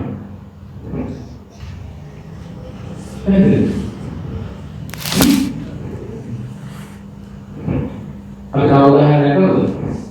හරිද? අපි මෙතනදී නැගිටමු. අවුද නැගිටමු සුදුසු කෙනා. නිකාලින්නේ එක නැගිටනවා. නැත්නම් අනිත් අය අසාධාරණ නැහැ නේද? අය මාතේ නිකුත් ඔය හැම දෙයක්ම ඉන්නේ නෑ නේද? හරි. දැන් මේ මහත්තයා කොහොමද ඉන්නේ? මට ආරම්භ කරනවා කියන්නේ. කොහොමද ඉන්නේ කියන්නේ? කොහොමද ඉන්නේ? ඈ? කවුද ඉන්නේ? කවුරු කියවෙන තමන්ගේ හිතට හරි. එහෙනම් මේවා ලෝකේ පවතින මොන දේවල් නෙමෙයි. පස්සේ කාලේ අපිට හදාගන්න පුළුවන් දේවල්. හිතෙන් ඉන්නවා කියන එක. හරිද? දැන් මිනිසුන්ට ඉඳ ගන්නවා කියන කාරණාවක් මේ ලෝකේ නැත්තම්. හරිද? කොහොමද මේ විස්තර කරන්නේ මහත්තයා මට? ඉඳ ගන්නවා පුජා කරනවා කියන්නේ හැමදාම මොමයි ඉන්නේ. ඔය විදිහම. ඔතෝලේ යන්නේ තෝලේ බලන්නේ තෝලේ මේක තමයි දාන්නේ ඔය විදිහම. ඔබට ආත්‍යය තියෙන ලෝකෙ මොකක්ද කියලා කියන්නේ? එහෙම නෙවෙයි නෑ මම නෙවෙයි මොකක්ද? ඈ? ඊටගෙන දාගෙන ඉන්නේ ඒකම අතරෙන් තියෙන්නේ. ඊටගෙන ඉන්නේ. ඊටසේ ඉඳගෙන ඉන්නේ. ඊටසේ නිවාගෙන ඉන්නේ. එහෙම නැත්නම් ඒ විදිහට ඉන්නේ කියලා. ඒව මොකක්ද මේ විදිහට ඉන්නේ? මොකක්ද ඔය? මොකක්ද?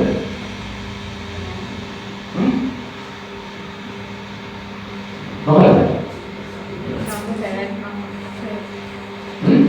මම හිතගෙන ඉන්නවා කියන ප්‍රයත්නක් තියෙනවා. හිතගෙන ඉන්නවා කියන ප්‍රයත්නක් තියෙනවා. එහෙනම් හේතු නිසා අපිට ඕන නම් පුළුවන් අපි ආසන මේක ඉගෙන ගන්නවා කියලා අපිට භව ගන්නවා කියනවනම් කාම ගන්නවා කියනවනම් විභව ගන්නවා කියනවනම් මේ ඉගෙන ගන්න කියලා අපිට හිතෙන් හදාගන්න පුළුවන්. ඒක ලෝකේ සරලවට පවතින දෙයක්. පවතින මේක ලෝකේ සරලවට පවතින දෙයක් නෙවෙයි. හරිද? එතකොට බලන්න කොහොමද එන්නේ කියලා. දැන් හොඳයි. මොයේ විදිහටම ඉඳලා අපි ඉතින් අයින් කරන්නකෝ අපිට අභිවකාශයේ නිපොළොනේ. අපි ඉන්නේ අභිවකාශයේ. පොළොනේ. අභිවකාශයේ ඉන්නේ හැම පැත්තකින්ම තරු ඔක්කොම තරු එක වගේ. දැන් ඒක ගන්න පුළුවන් අපි ඉන්නේ මේ අවුරුදු ඉන්නේ හැම පැත්තකින්ම හතර වගේම පැති හැමෙම වෙන්නේ ඔක්කොම තරු එකයි ඒක සමාන තරු තියෙන්නේ. ඒතර දැන් තේරින් ඉන්නවා කියලා කතාවක් අන්තරම තියෙනවද කොහොමද ඉන්නේ?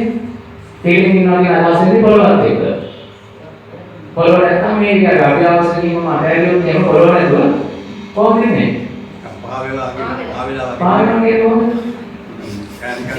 පොළොවක් මුකුත් නැතුව නිකන් කොහොමද ඉන්නේ? අරුංගලේ වාගේ නිකන් කොහොමද ඉන්නේ? පැහැදිලිද මම කියනවා. එතකොට මේ කාරණාව තේරුම් අරගන්න කොච්චර විතර පොත් කියවන්න ඕනද? ඈ? කොච්චර ධර්ම දේශනා අහන්න ඕනද? අහන්න ඕනද? එච්චර ධර්ම දේශනා අහන්න අවශ්‍ය නැහැ. නේද? එච්චර ධර්ම දේශනා අහන්න වෙන්නේ අවශ්‍ය වෙන්නේ තමන්ගේ මනස මේකට යොමු කරලා කල්පනා කරලා ධර්මානුකූල සූත්‍රවල තියෙන ධර්මයට අනුව ධර්මානුකූල විමසීමක් තමයි මෙතනදී අවශ්‍ය වෙන්නේ. පැහැදිලිද? දැන් අභිවකාශයෙන් නැතිනම් පොළොව නැහැ පොළොව නැතුනම මෙයා විශ්ලේෂණය කරලා හිරගෙන ඉන්නවා කියන දේ නවදාවක් නේද? මොන විදිහට ඉන්නවද කියලා කියන්න බැරි වෙනවා. මොන පොළොව මේක නෑම සිරස් කියන කාරණාව එනවා. ඊට පස්සේ අනිත් ක්‍රියාවක තියෙන හින්දා අනිත් ක්‍රියාවකට සකස් කරන්න පුළුවන් හින්දා ඒවට සාපේක්ෂව මේක ඉගෙන ගැනීම කියලා ප්‍රයත්න කරනවා. අනිත් ඒවා ඉගෙන ගැනීම ඉදාගෙන කියන ප්‍රයත්න කරනවා. පැහැදිලිද? ඒ විදිහට හැබැයි මේක විතරක් තිබුණ කවදාවත් මේක ගැනීමක් වෙන්නේ නැහැ. අනිත් හේතුත් එක්ක අපි මේ අරමුණ පැහැදිලි නැතිනම් මොහේ තියෙනින්ද කාමාසාව භව තණ්හාව තියෙනින්ද අපි මේක බාර ගන්නවා දැන් මේක ගැනීමක් කියලා. ඊට පස්සේ උදාහරණයක් ඕනතරම් කෙලෙස් හදාගන්න අපිට පුළුවන්. එහෙම හදාගන්න එක කෙලෙස් කරනවා කියන්න මම කියලා. කවුද ඉන්නේ? කවුද ඉන්නේ? කවුද ඉන්නේ? කවුද ඉන්නේ? මම ඉන්නේ. ඉතින් ඉන්නේ තියෙනවා හිතගෙන ඉන්නවනේ මම ඉන්නේ. හැබැයි හිතගෙන ඉන්න කියනවා අයින් කරලා කවුද ඉන්නේ? කවුද ඉන්නේ? ඉන්නේ අපිට ආවද හම්බෙන්නේ. අපි තාම ඒක වල නෑ හරි බොහොම ස්තුතියි උඩාව තියෙනවා. හරි. මම මෙහෙරන බලන්න නෑ නෑ කතා කරන එක තමයි ධර්මයේ අවබෝධ කරගන්න පුළුවන්. අනහස් ප්‍රකාශ කරනවා. හරි. දැන් මම ඉගෙන ඉන්නේ. ඉගෙන. හරි. එතකොට මේ දැන් මහ පොළොව අයින් කරලා කොහොමද ඉන්නේ?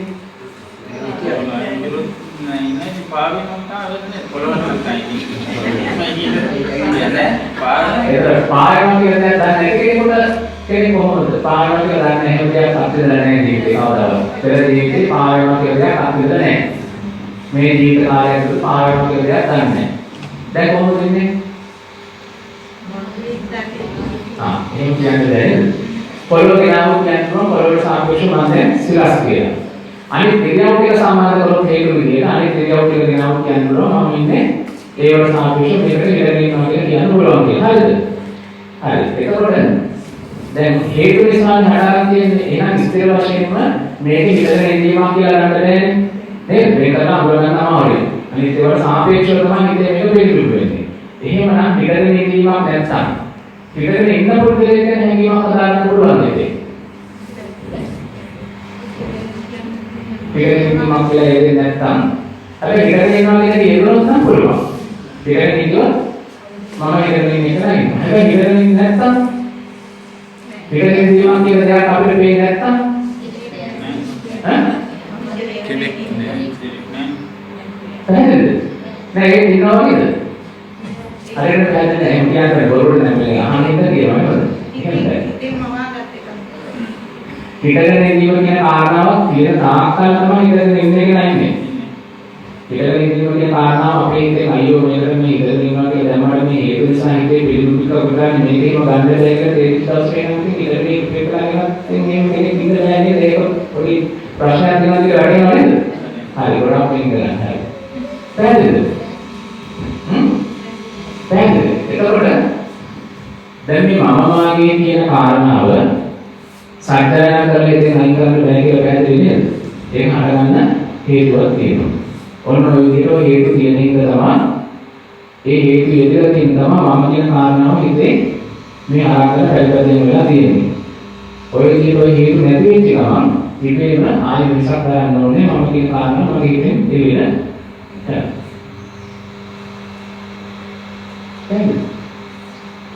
පැහැදිලි නේ? අපි උදාහරණයක් ගන්න අවශ්‍යද?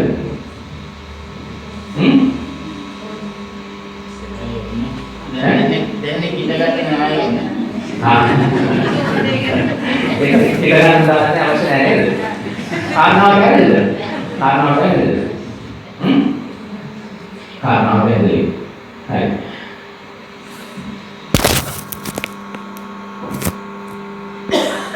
ඔව් තාපයක් විතර වගේම ගත වෙලා තියෙන්නේ. ඒ නිසා අපි තව කල් තියෙනවා. හැබැයි ඉතින් කට්ටිය ගාම එදාගෙන නැහැ. දැන් නම් මේක කැහැලෙන්නේ මේක මොනසුන් වෙලා තියෙනවා. දැන් ඔලුව කොට ක්‍රියාත්මක වෙන පටන් ගන්න තියෙන්නේ. මේක හිතන්න පටන් ගන්න තියෙන්නේ ඔලුව ක්‍රියාත්මක වෙන පටන් ගන්න තියෙනවා. හරි. මේ එහෙම නම් අපරෝලේ ආවෝ. ඊළඟ අපි දැන් පළවෙනි කොටස අවසන් කරනවා කියනවා. ඒකත් පළවෙනි කොටස අවසන් කරා. පළවෙනි කොටස තමයි ලෝකයේ පිළිබඳ යම්කිසි දැනුමක් වීමක් අවශ්‍යයි. හරිද? ඒ දැනුමත් වීම කියන එක අපිට කාරණාවක් මට කියන්න ඕනේ. දැනුමත් වීම කියන කාරණාව අපිට අත්දැකීමෙන් ලබන්න බැරි එකක්. ඒ කියන්නේ කල්පයක් භාවනා කරලා කල්පයක් සිල්පයක් කරලා ඔය දැනුමත් වීම කියන එක අපිට මේ ලබන්න බැරි එකක්. ඒක තමයි බුදුරජාණන් වහන්සේනවා මේ තරම් විරලයි කියලා කියන්නේ. අසම සමය කියලා කියනවා නේද? අසමයි විතරයි සම්බුදුහාමුදුරන්ට විතරයි සමාන කරන්න පුළුවන් නේද? අනිත්‍යත් එක්ක සමාන නෙවෙයි බුදුහාමුදුරන්. ඒක නම් විරලයි. විරල බව නිසා තමයි බුදුරජාණන් වහන්සේ මේ ලෝකේ ඉන්න අගරාම වස්තුව වෙන්නේ. එතකොට ඔන්න එක දවසක් එක්තරා දේවතාවෙක් මම පාලි වචනෙන් කියන්නේ නැතුව කියන සූත්‍ර වල නම් කියන්නේ නැතුව එක්තරා දේවතාවෙක් හිතුවා මේ ලෝකේ අන්තිය හොයා ගන්න ඕනේ කෙරවල මොකද තියෙන විදිහ හොයා ගන්න ඕනේ කියලා. ඊට පස්සේ ආන්නේ දීර්ඝ ආයුෂ තියෙන දෙවි කෙනෙක් මෙයා ඉතාම වේගෙන් යන්න පුළුවන් කෙනෙක් කල්පයක් තිස්සේ කල්ප 100ක් තිස්සේ ලෝකේ එහා පැත්තේ ඉඳන් මෙහා පැත්තේ කෙරවලට ගියා හොයාගෙන යන ලෝකේ කෙරවල හොයාගන්න බැරි වුණා. ඊට පස්සේ මේ කාරණාව ආරම්භය බුදුරජාණන් වහන්සේ දේශනා කළ මෙන්න මේ සූත්‍රය. මේ ලෝකයේ කියන දේ හටගන්නේ මෙන්න මේ භවයක් විතර උස සංඥා මනස විත මේ සිරුරට තමයි කියලා. ඒක කාන්තාව පිළිමිය හටගන්නේ කුසමාන හටගන්නේ පිටරින්වා කියන ඉරියව් හටගන්නේ සියල්ල සිද්ධ වෙන්නේ මෙන්න මේ භවයක් පමණ උස මේ ශරීරය තුළ. ඉතින් එහෙම ශරීරය තුළ තමන් තුළින්ම ලෝකේ පැන නැගිනවා නම් කල්ප 100ක් ඇවිදගෙන ගිහින් හෙව්වා මොන ක්‍රමෙන් හෙව්වා යන යන හරගන්නව නේද? අර මොන්නේ මාතේන කල්ප 10ක් ඉන්න පුළුවන් කියලා. මාතේ පළවෙනි කාලේ ගිහින් කොහෙද කරගෙන ගිහින් බලනවා මෙතන අවසානයේදී කියලා. ඒක අවසානයක් වෙනවද? ඇයි වෙන්නේ නැත්තේ? ඇයි වෙන්නේ නැත්තේ? ඔය නෑ ඉමක් වරක් නෑ නෑ ඒක මේකතරයි හේතුව තමයි මම පොරොට ඉස්සෙල්ලා ඇයි අපි එතෙන්ද ගිහුවම ආයේ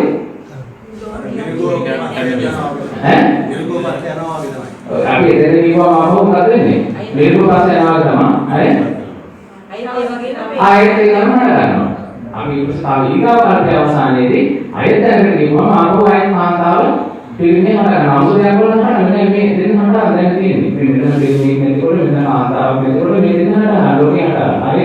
කල්සියා කියන්නේ බැලුවා. එතන උසවල තියෙනවා. නේද? කාද පොළොව තියෙනවා. කාන්තාවෙම පුරුෂයෙම අයින් කරලා. තවසියා කියන්නේ ඒ මේ කල්සියම කෙවල අවසාන කර ලෝකේ අවසානය කරන්නේ මොකද යන්නේ නැතර තමයි මේ ලෝකය හටගන්නේ.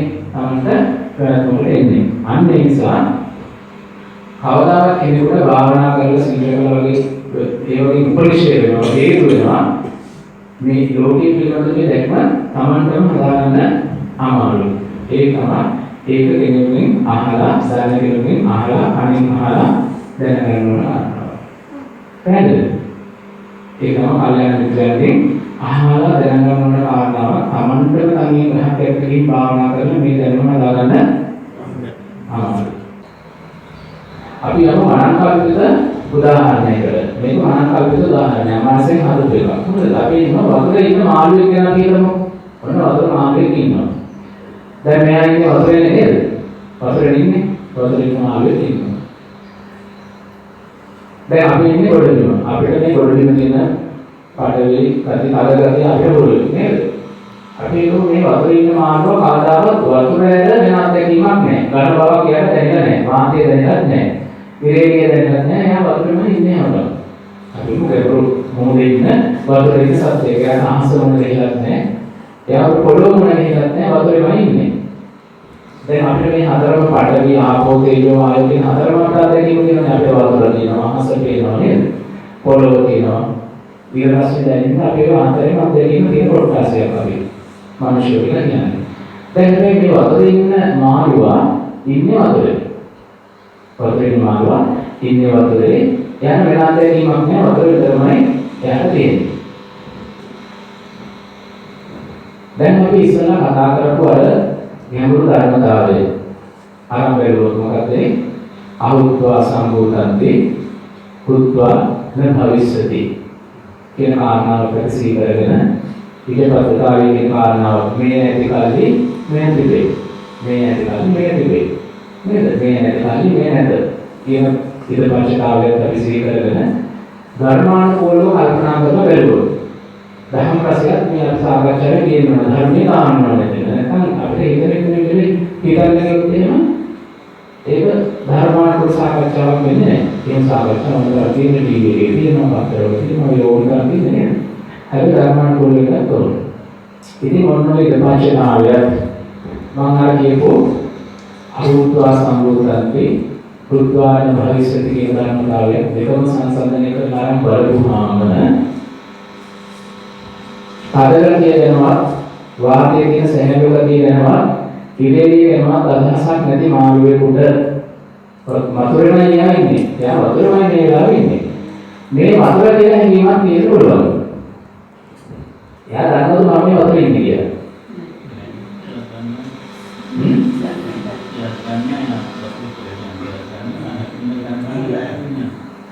එයාට වතුරේ නෙවෙයි ඉන්නේ. එයා දන්නේ ඉන්නේ වතුරේ. ඈ?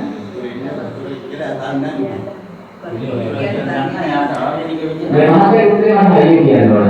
හයිය කියන්නේ එයා ඉන්නේ වතුරේනේ. හරි. එයා වෙන දේවල් දන්නේ නැහැ. හරි. ඒ නිසා එයා දන්නේ මොකද? එයා දන්නේ වතුර විතරයි. ඔන්න හොඳ උත්තරයක් දුන්නා. හරි. හොඳ ආරන්න. හරි. ඒ හොඳ මගට කියන්නේ දුන්නොත් හරි. අපි තව උත්තර වල මේ වණවත් ඒක මොකද කියන්නේ මට? මොකද කියන්නේ? මාළුවා දන්නේ වතුරද කියලා. හරි. හරි. එයා වතුරේ ඉන්නා. හැබැයි මේ මහත්තයා කියනවා එකම ළඟේ එකම ඉස්කෝලේ නෙවෙයි ලකින්නේ අසලෙන් මේ නැත්තේ නේද? හැබැයි එකම ළඟේ ඉන්න දෙන්නේ දැන් අදහස් දෙකක් කියනවා. මේ මහත්තයා කියනවා මාළුව වතුරේ දානවා කියලා. ඔබතුමී කියන්නේ මාළුව වතුර දාන්නේ නැහැ කියලා. අදහස් දෙකක් තියෙනවා. හරි. තාමත් තියෙන අදහස් මොනවද කියන්නේ?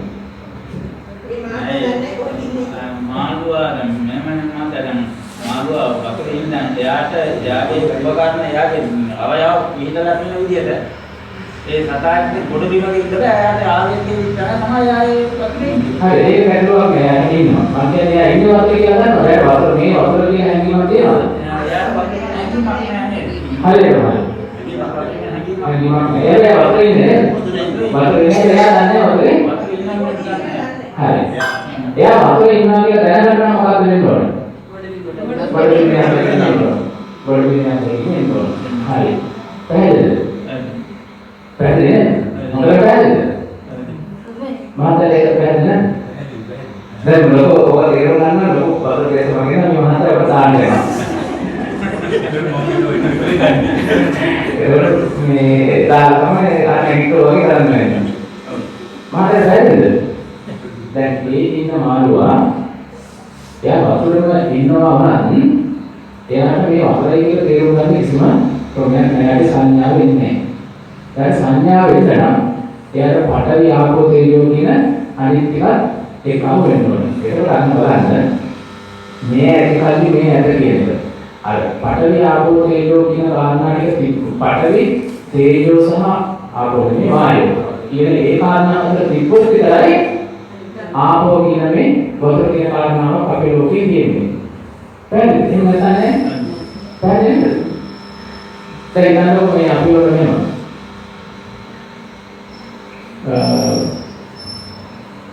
ඒකට පඨවි ආපෝ තේජෝ කියන හතර අපි මෙච්චර කාලේ හිතාගෙන ඉඳලා සැබවින්ම මේ ලෝකේ තියෙනවා කියලා ඒ හතර අපේ හිත ඇතුලේ හටගත්තු කාරණා එකක් නෙමෙයිද?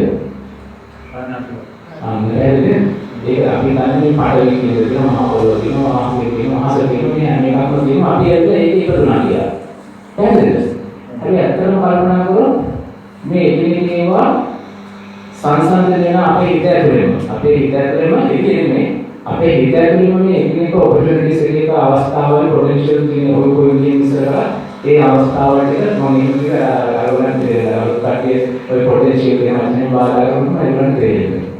අනිත් වචන බාධා කරනවා තේරෙන්නේ නෑ. එක එක පොටෙන්ෂල්ස් ඒකට සංසන්දනය වෙනවා. පාඩකේ පොටෙන්ෂල් මාළු තේරෙන්නේ මේ තාලදී කියන පොටෙන්ෂල් සංසන්දනය වෙලා තමයි මේ අතන අපේ හිතේ තේරෙන්න පටන් ගන්නවා. හරිද? එතකොට පඨවි ආපෝ තේජෝ කියන එක පවා ඒක පවා අපේ හිත ඇතුලේ තියෙන පිළිබිඹු පමණයි. ඒක නිසා හටගත් තත්ත්වයන් පමණයි. වතුරේ ඉන්න මාළු වලට පවා වතුර කියන එයා හටවන්නේ වතුර ගන්න. දැන් නැත්නම් වතුර මොකද වතුර හට ගන්න අවශ්‍ය හේතු ටිකක් යට මානේ. වතුර හට ගන්න වතුර කියන දේ හිත ඇතුලේ සංඥාව හට ගන්න අවශ්‍ය වෙන තව හේතු ටිකක් යට මානේ. අපිට ඒක තියෙන නිසා ඒකෝලේ ටිකක් තියෙන නිසා අපිට වතුර කියන අපිට අඳුරගන්න පුළුවන් වෙනවා. පැහැදිලිද? අපි උදාහරණයක් ගමු. දැන් අවකාශය කියන එක ගන්නවනේ අවකාශය කියන එක. අවකාශ කියන්නේ අවකාශයේ හිරස කියන එක නේද? හිරස කියන එක. අවකාශය කියන හිරස කියන එක අපි ගන්නවා. ඒකේ හිරස කියන එක සීමාවක් නැහැ. මොනවාද මේ චක්‍රාවාටේ මේ විදිය තව චක්‍රාවාටේ විදියට දෙනවා තව චක්‍රාවාටේ විදියට මේ විශේෂ සීමාවක් නැහැ. සීමාවක් නැහැ අන්දපාරකට දෙතරම එහෙම යනවා.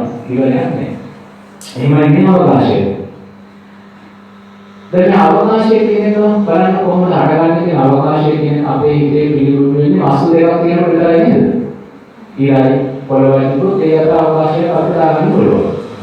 ඊළඟ තිබුත් පොළොවේ තිබුත් ඒ අතර අවකාශය අපිට පේනවා.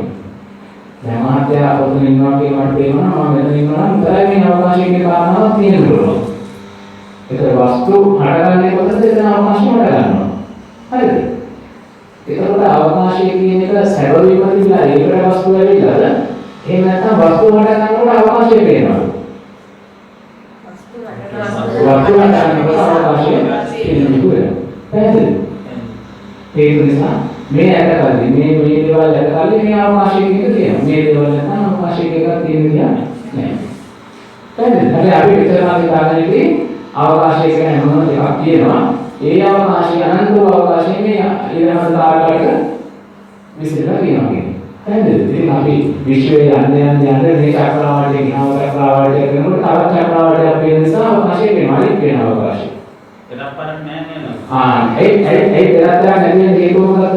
මම මේ ප්‍රශ්නෙට උත්තර එනකම් මම දැන් ප්‍රශ්න මොකක්ද හේතුව? පාරක් නැති වෙන හේතුවයි. අම්මනේ අපි බල්බට නම් කොහෙ බැලුවත් කොච්චර ගිහිල්ලා බැලුවත් දෙරත් පරක් නෑ. ඔව් එහෙම වෙන හේතුවයි. අපේ සිතුවිල්ලනේ අපි ඉන්නේ මොකක්ද ඒ වෙන හේතුවයි එහෙම වෙන්නේ? අවතින තාක්කල් මේ අපි බලනකට හැමතිස්සම මම නිල ආකාශය කියලා එහෙම වෙන්නේ අවකාශයේ එහෙම වෙන්නේ එහෙම හටගන්නේ අවකාශය. වෙන්න අපේ දැන් අපි හිතනවා මෙහෙම වෙන්න ඕන කියලා. අපි හිතනවා කියන්නේ අපතුල හිතනවා කියන්නේ අපතුලින්ම අපේ තුලින්ම තමයි මේ අවකාශය. අපි තුලින්ම තමයි අවකාශය ගොඩනැගිලා තියෙන්නේ. භවයක් පවන ශරීරයේ සංඥා මනසයි මේ භවයක් පවන ශරීරයේ තුලින්ම තමයි අවකාශය කියන්නේ හදලා තියෙන්නේ. ඉතින් එහෙම අවකාශය හදලා පෙන්නකොම කොතෙන්ද කියන්නේ? ආයි අවකාශය හදනවා. තවදැනට කියපුවම එතනත් හදනවා. ආයි තවදැනට කියපුවම එතනත් හදනවා. එතකොට එහෙනම් අවකාශය කියන එකට කවදාවත් සීමාවක් පනවන්න ඉවර කරන්න පුළුවන්ද? ඒක නම් අපිට ආනන්දයි වගේ එක වෙනවා. පැහැදිලි නේද? අනේ අවකාශයේ අනන්තය කියලා මෙච්චරක් හිතාගත්ත විට දැන් නව අදහසක් තියෙනවද ඉතින්? එහෙම වෙන්නේ අනන්තය කියලා එකක් නෑ. අපේ ඉතින් නැවත හදන ඉතින් අපි හිතා ගන්නවා අනන්තය කියලා. පැහැදිලිද? ලෝකේ කොටස් එක එක දැවෙන්න පටන් ගන්නවානේ. හැබැයි ඒකට අවකාශයේ අනන්තය කියලා හිතන්න අපි ආසයි. ඇයි ඒ? ඒකෙන් අපිට ලෝකේක ධර්ම හදාගන්න පුළුවන් බව ගන්න, ආව ගන්න, විවාහ ගන්න කියන එක තියෙන තාක්කල් අවකාශය අනන්තය කියලා ගන්න අපි හරසයි. අනන්ත අවකාශය කියන්නේ අනන්තයි අපි. නේද? අර ඒක තියෙන නිසා. අපි කාලය ගැන දැන් කාලයක් කියලා දෙයක් තියෙනවද? කාලයක් කියලා දෙයක් තියෙනවද? කොහොමද හදාගන්නේ? දැන් කාලේ තියෙනවා දැන් උදේ මම ඉතින් මේ පාරතරයක් අද වෙලා තියෙනවනේ. දැන් පාරතරයක් අද වෙන කාලයක් නැද්ද ඒවලට? කාලේ. ඒක දැන් අපි ගුරු වෙලා ඉන්නේ දිනචරියාව අනුකම්පාවෙන්. දිනචරියාව අනුව කාලයක් තියෙනවා. ඒ කොහේ කාලයක් තියෙනවද? තියෙනවද? කාලයක් තියෙනවද? නැද්ද? කාලයක් නෑ. කාලේ අපි කාලේ තමයි ආවේ දෙමිදාවත් කාලේ කාලේ. හොඳාගෙන තියෙන විදිහට ඒ රෑ කාලේ දවල් කාලේ කියන්නේ කාලේ තිබිච්චම දාගත්තු වරණයක් නේ. දැන් ඔන්න දැන් මේ කාන්තාව කියලා ගත්තාම සුදුද කල්ද රසද අම්මද අක්කද අන්තිම දින හදාගන්න පුළුවන්. ඒ වගේ කාලේ කියන එකක් ඉතින් පේනවනම් මොකද දවල් දරයක් එක දාගන්න පුළුවන්. අප්‍රේල් ජනවාරි පෙබරවාරි දෙක දාගන්න පුළුවන්. මම කියන්නේ ප්‍රශ්නයක් නෙවෙයි. කාලය කියලා දෙයක් තියෙනවද? කාලය කියන දෙයක් නෑ. කාලය කියලා දෙයක් නෑ අපි. කාලය කියලා දෙයක් නෑ. කාලය කියලා දෙයක් තියෙන කාලය කියලා. අපි ඉතින් මවාගෙන අපි හිතාගෙන මවාගෙන කියන දේ කාලය කියන දෙයක් ඉතිරි වශයෙන් කාලය. මොකද කේවලෙම නැත්නම් මොකද කරන්නේ? ඈ මල්ලි මොකද කරන්නේ? කාලය කියලා දෙයක් තියෙන්න පුළුවන්ද? ඈ කාලය කියලා දෙයක් තියෙනවා අතීත අනාගත වර්තමාන කියලා. ඒ කාලේ අපි කාලය කියලා මෙයයි කාලය කියලා නිශ්චය කරන්න බැරි වුණාට අර අපේ කියන්නේ අතීත අනාගත වර්තමාන කියන අතීතේ මෙහෙමයි කියන වචනේ භාවිත කරලා කාලය කියන එක කියන්න පුළුවන්. ඒ නැතුව කාලය කියන්නේ මේකයි කියලා නිශ්චිතව කියන්න දෙයක් නෑ. අතීත වර්තමාන අනාගතේ කියලා කාලය ඒ දැන් අපි ස්කන්ධය හඳුන්වාගෙන අපි කාලය කියලා ගත්තොත් කාලය කියලා ගත්තොත් එතන අනිත් ප්‍රශ්න ටික ඔක්කොම එනවා නේද? අනිත් පොඩි ප්‍රශ්න එකක් එන්න පුළුවන් කාලය ගත කරන එක නේද? මම ඉන්නවනේ නේද? මමයි කාලේ එකක් මම ඉන්නවා කියන එක නෙමෙයි අදහස් කරන්නේ. හරි. කාලය කියන එක ඒ කියන්නේ අපිට පාලනය කරන්න කාලය කියන්නේ මේකයි කියලා නිශ්චිත කියන දෙයක් නැහැ. නමුත් අපිට අර භාවිතයේදී කාලය නැහැ කියන එකට උදාහරණයක් ගන්න පුළුවන්. ඒ කියන්නේ අනිත් බුදුරජාණන් වහන්සේ අතීත කාලේදී මෙහෙම වුණා අතීතයේ මෙහෙම වුණායි කියලා උදාහරණ ගන්නවා. එතකොට අපිට කාලය කියන්නේ මේකයි කියන එකට හරිය වචනයක් නැති වුණාට ඒ කාලය කියන කොටස් තුනකට ඕනම කෙනෙක් වෙන වචනයකින් දාලා පෙන්නන්න පුළුවන්. නේද? ස්කන්ධය හඳුන්වා දෙද්දී මේ හරි. කාලය අපි ඒකෙදි එහෙම මේ කාලය කියලා පෙන්නන්න භාවිත කරන දේවල් මොනවද? කාලය කියලා කාලය කියලා අඳුරගන්න භාවිත කරන දේවල් දැන් අදුවේ මෙන්න මේවා හරහා අපිට පුළුවන් කාලය අඳුරගන්න කියලා. පොඩ්ඩෝසුව ඊට පාරේ මේ භෞතික දේවල් හරි. නෙමෙයි. අතීතයේ කියන්නේ දැන් මේ මෙතන මේ තියෙන දැන් මේ තියෙන විඥානය කියනවානේ මේ හරි. විඥානයේ කලින් කොහේ හරි විඥානය ගැන කතා කරද්දී ඒක අතීතයේ මෙහෙමයි සිද්ධ වුනේ හරි. කියන්නේ. හරි. ඒ කියන්නේ අපිට අර වස්තු අවකාශයේ පෙවුනා වගේ අපිට වස්තු අවකාශයේ පෙන්නන දේවල් දෙකක් තියෙන්න ඕනනේ නේද? ලෝකේ යම්කිසි සිද්ධි දෙකක් අපිට පේනවා. ඒ සිද්ධි දෙක අතර තමා අවකාශයේ කියන අපේ පෙන්වන්න වෙන්නේ. පැහැදිලිද? ඒතර ලෝකේ අපේ සිද්ධි කියලා දේවල් නැත්තම් කාලය කියලා දෙයක් අපිට දෙන්න සිද්ධි මේ ඇති කාලේ මේ පවතී. මේ ඇති කාලේ තමයි මේ පවතින්නේ. සිද්ධි කියනවා නම් කාලය කියනවා. සිද්ධි නැත්තම් කාලය නැහැ. සිද්ධි උපදින්නේ නැත්තම් කාලය උපදින්නේ නැහැ. සිද්ධි උපදිනවා නම් කාලය උපදිනවා. ඔන්න ඒ කාර්යභාරය උපදින තියෙනවා. දෙතියන් මාත් වෙන අර මේ අර හිත තුන තියෙනවා. ඈ? ඒ හිත තුන මේ මොනවද වර්තමාන අතීත වර්තමාන අනාගතය කියලා. හරි. ඒක දැන් අපි අහලා තියෙන විදිහෙන් අපි එහෙම හිතාගෙන ඉන්නවා. හරියටම හරියි. ඔව්. ඔව් ඒක නෙමෙයි. හරි. දැන් ඔන්න අපි මූලික කාරණාව තේරුම් ගත්තනේ. ඒ කියන්නේ සිද්ධි ලෝකේ අපිට පිළිගු වෙනවා නම් මහින්ද මහරහතන් වහන්සේ ලංකාවට වැඩියා කියන කාරණාව අපිට පිළිගු වෙනවා නම් හිතේ අද අපි මෙතන ඉන්නවා කියන කාරණාවක පිළිගු වෙනවා නම් ඔය දෙක අතර මාර්ගාංශයක් අපිට හිතේ පිළිගු වෙනවා. ඊට පස්සේ ඒ පිළිගු කාලකර්මාකාරයන්ට අතීත අනාගත වර්තමාන කියලා ලස්සන කරන්න පුළුවන්. අරගෙන පිළිගු වෙන්නේ නැත්නම් මේ ලස්සන කෙනෙකුත් එතන වෙන්නේ. එහෙනම් මෙතන කෙනෙක් කේස් හදගෙන ඉන්නොත් නෑ. සියලු දේවල් වලින් මෙතන නිදහස් වෙනවා නේද? එහෙනම් සිද්ධි කියන එක හට ගැනීම තමයි මේ ප්‍රශ්නේ තියෙන්නේ. සිද්ධිය කියන එක හට ගැනීමදී.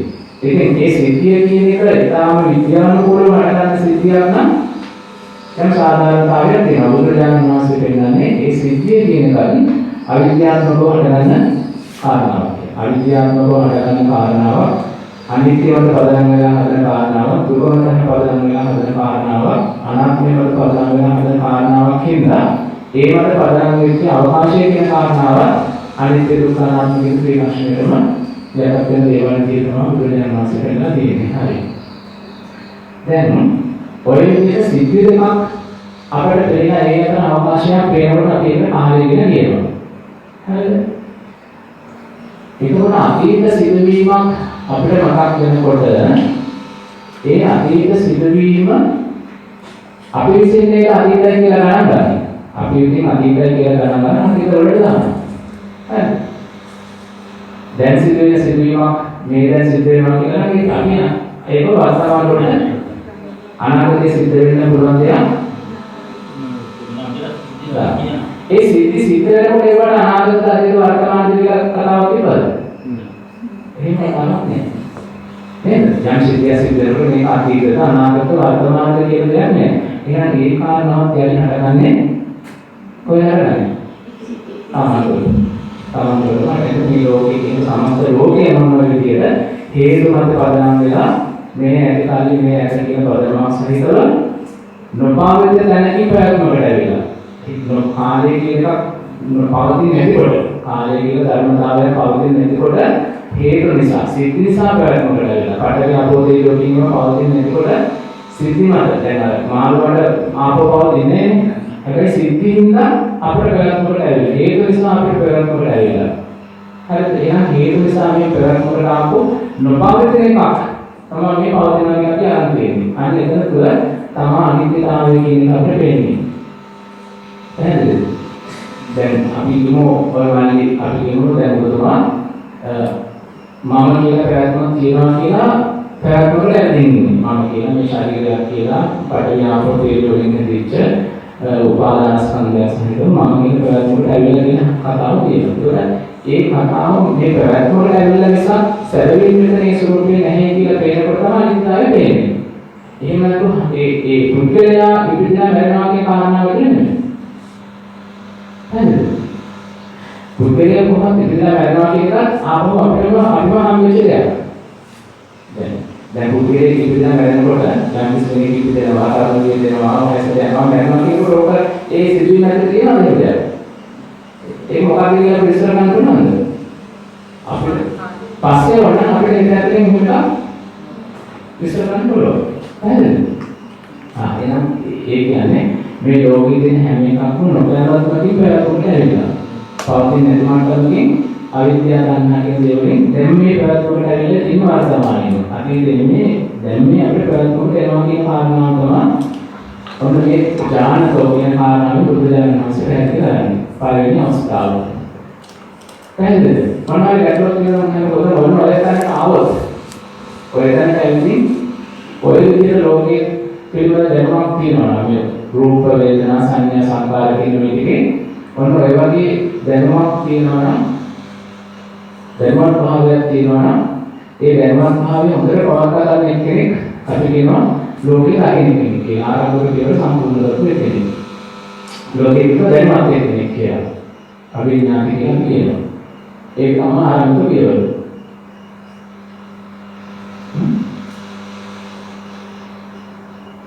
තේරුම් ගන්න.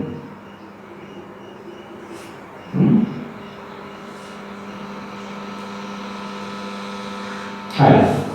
අපි එහෙනම් දෙවෙනි කොටසට යමු. දෙවෙනි කොටසේදී බුදුරජාණන් වහන්සේ පැහැදිලි කරනවා දැන් ඔය විදිහට රූප වේදනා සංඥා සංකාර ප්‍රාත්මක ඇතින් ලෝකේ සකස් වුණාම නුවණ කියන කෙනෙක් මේ කාරණාව පැහැදිලි කරලා දකිනවා. හොඳට දකින්න කෙනෙක් නම් මේක පැහැදිලි කරනවා. තේරෙනවා මේ කතාව.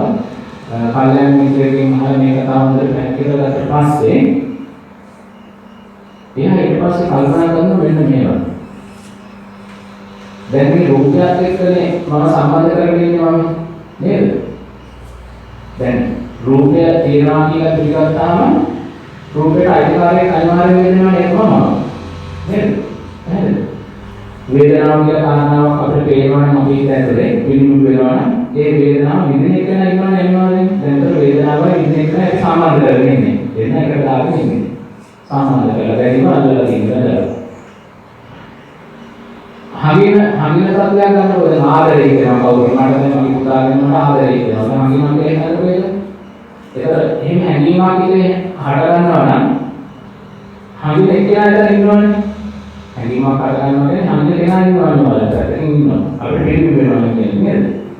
අපි කයෙන් ඇවිදිනවා කියලා නේද? ඇවිදිනකොට ඇවිදින කෙනා ඉන්නවා. අපි ඇවිදිනවා තමයි ඇවිදින කෙනා අනිත් පැත්තෙන් ඉන්නවා. අපි භාවනා කරලා භාවනා කරන කෙනා ඉන්නවා. නිදාගත්ත කෙනා ඉන්නවා. ඔන්න ඔය විදිහට රූප වේදනා සංඥා සංකාර පහ කියන එක අපිට පිළිබිඹ වෙනවා නම් මම කියන එක නැත්නම් පිළිබිඹ වෙනවා. බුදුරජාණන් වහන්සේ මේ දෙවෙනි කාරණාවෙන් කියනවා අන්න එහෙම පිළිබිඹ වුණාම මම කියන එක ආපහු එයා මේ මම කියන එක නා රූපයට දානවා. කොහොමද දාන්නේ? මේ මගේ තමයි මේ රූපය. මේ රූපය තුළ තමයි මම ඉන්නේ. නැත්නම් රූපයෙන් තමයි මාව සකස් වෙලා තියෙන්නේ. ආදී වශයෙන් අර හදාගත්ත මම අපහු රූපෙටම එයා දානවා. හරි. එහෙම දැම්මම වෙන්නේ රූපය අනිත්‍යයි. රූපය වෙනස් වෙද්දී අර දාගත්තු මඩ ප්‍රශ්නයක් තියෙනවද? දැන් කොහොමද? ඔන්න මේ කය කියන එක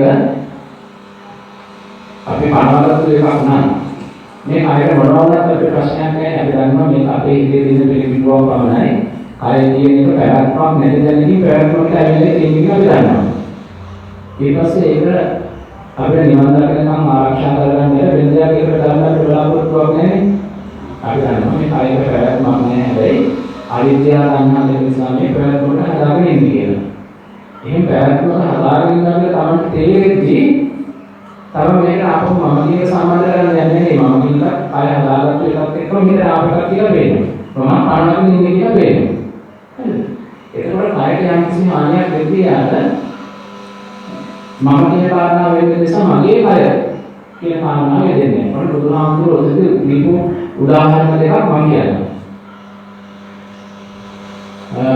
බුදුහාමුදුරුවෝ දැන් මේ ජේතවනාරාමේ දැන් මේ මැත්තේ තියෙනවනේ දාලා තියෙනවා. එතකොට ගෙඩියක් තියෙනවා, පාලවල තියෙනවා. දැන් මේවා මිනිස්සු අරන් යනකොට මේ ඔයාලට එක එක දේවල් හිතනවනේ සමහරට අරන් යන්න ඉඩ දෙනවා. හරිද? හැබැයි මේ මිනිස්සු අරන් යනවා දකිනකොට කවදාවත් මේ මම අරන් යනවා කියලා හිතනවද? එහෙම හිතන්නේ දරුවෝ අරන් යනකොට මේ මිනිස්සු වෙන මම අරන් යනවා කියලා හිතන්නේ නැහැ. දරුවෝ අරන් යනවා කියන්නේ මම අරන් යනවා මේ ශරීරය අරන් යනවා කියොත් එහෙම. ඒක කියන්නේ දරුවෝ මේ ශරීරය අරන් යනවා කියන්නේ මම අරන් යනවා කියලා. ඒ කියන්නේ අර පැවැත්මක් නැති තැනකින් පැවැත්මකට ආපු අයට මම කියන කාරණාව අහුදා ගන්නවා. මේ බිම්මඩ ගන්නවා. අය පිළිගත්තොත් මම කියන කාරණාව එතන පිළිගන්නවා. අන්නේ පිළිගුකම නිසා අයට යම්කිසි කරදරයක් එළියක් වෙන එක බුද්ධිලාට විශාල ප්‍රශ්නයක් වෙනවා. ඒ විදිහට හොඳටම දන්නවා නම් පැවැත්මක් නැති තැනකින් මේ පැවැත්ම ඇවිල්ලා තියෙන්නේ කියලා. එහෙනම් මම කියන කාරණාවත් එතන යෙදෙන්නේ නැත්නම් ශරීරයට මොනවා තමයි ප්‍රශ්නයක් නෙමෙයි. තව උදාහරණයක් මම කියන උදාහරණ දෙන්න. ඔන්න එක්තරා වික්ෂුන් වහන්සේ පිරිසක් කැලේක ගල්මාව භාවනා කරගෙන ඉන්නවා. හරිද?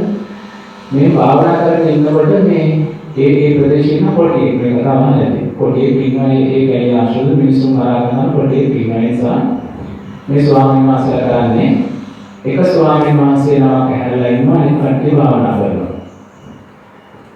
මොන භාවනා කරනවා ඒක කොටිය යනවා නම් ඒවා ගන්න පුළුවන්. අනිත් පැය දේවල් කරන්න පුළුවන්. දවසක් ඉතින් එක ස්වාමීන් වහන්සේ නමක් හොඳට භාවනා කරගෙන ඉන්න යෝගාවචර භික්ෂුන් වහන්සේ නමක් ඇහැරලා ඉන්න වෙලාවේ අනිත් ස්වාමීන් වහන්සේලා භාවනා යෝගීව දැන් රාත්‍රිය ගත කරනවා.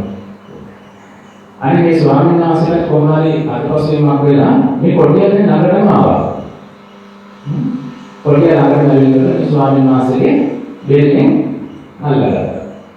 බෙල්ලෙන් අල්ලගෙන ගලකොඩ නිකේ ගලේ උඩුරටම ස්වාමීන් වහන්සේ ඇදගෙන ගියා.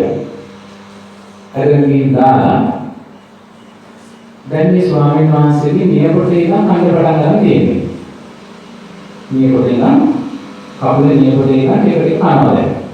හරි. දැන් ඔන්න නියපොත කෑවා, ඊට පස්සේ කකුල කෑවා, ඊට පස්සේ ධානීය සමාට්ටමට කෑවා. තාමත් මේ ස්වාමීන් වහන්සේ ස්ථිර තියෙනවා. දැන් මේ විදිහට ධානීය සම පෞද්ගලික අනහරියට කාර්යකාරී වෙනකොට අන්න ස්වාමීන් වහන්සේ පුළුවන් වුණා බුදුරජාණන් වහන්සේ දේශනා කරපු ධර්මයේ මේ විදිහට විදර්ශනා කරලා කය පිළිබඳව තමන් එක්ක සම්බන්ධ කරලා තිබිච්ච කය කියන කාරණාව දෙකට ගන්නවා. මේ විදිහට විදර්ශනා කරලා කයයි තමන් කියලා තිබිච්ච දෙන්නම කඩලා ඇදලා. කඩලා ඇදලා පස්සේ අර පොඩි කන්නේක ස්වාමීන් වහන්සේට අවුලට මොන විදිහවත් ප්‍රශ්නයක් වුණේ නැහැ. දැන් එතනදී ඒ ස්වාමීන් වහන්සේ වුණාට මම මේ උතුම් වූ රහත් ඵලය දැන් සාක්ෂාත් කරලා තියෙන්නේ.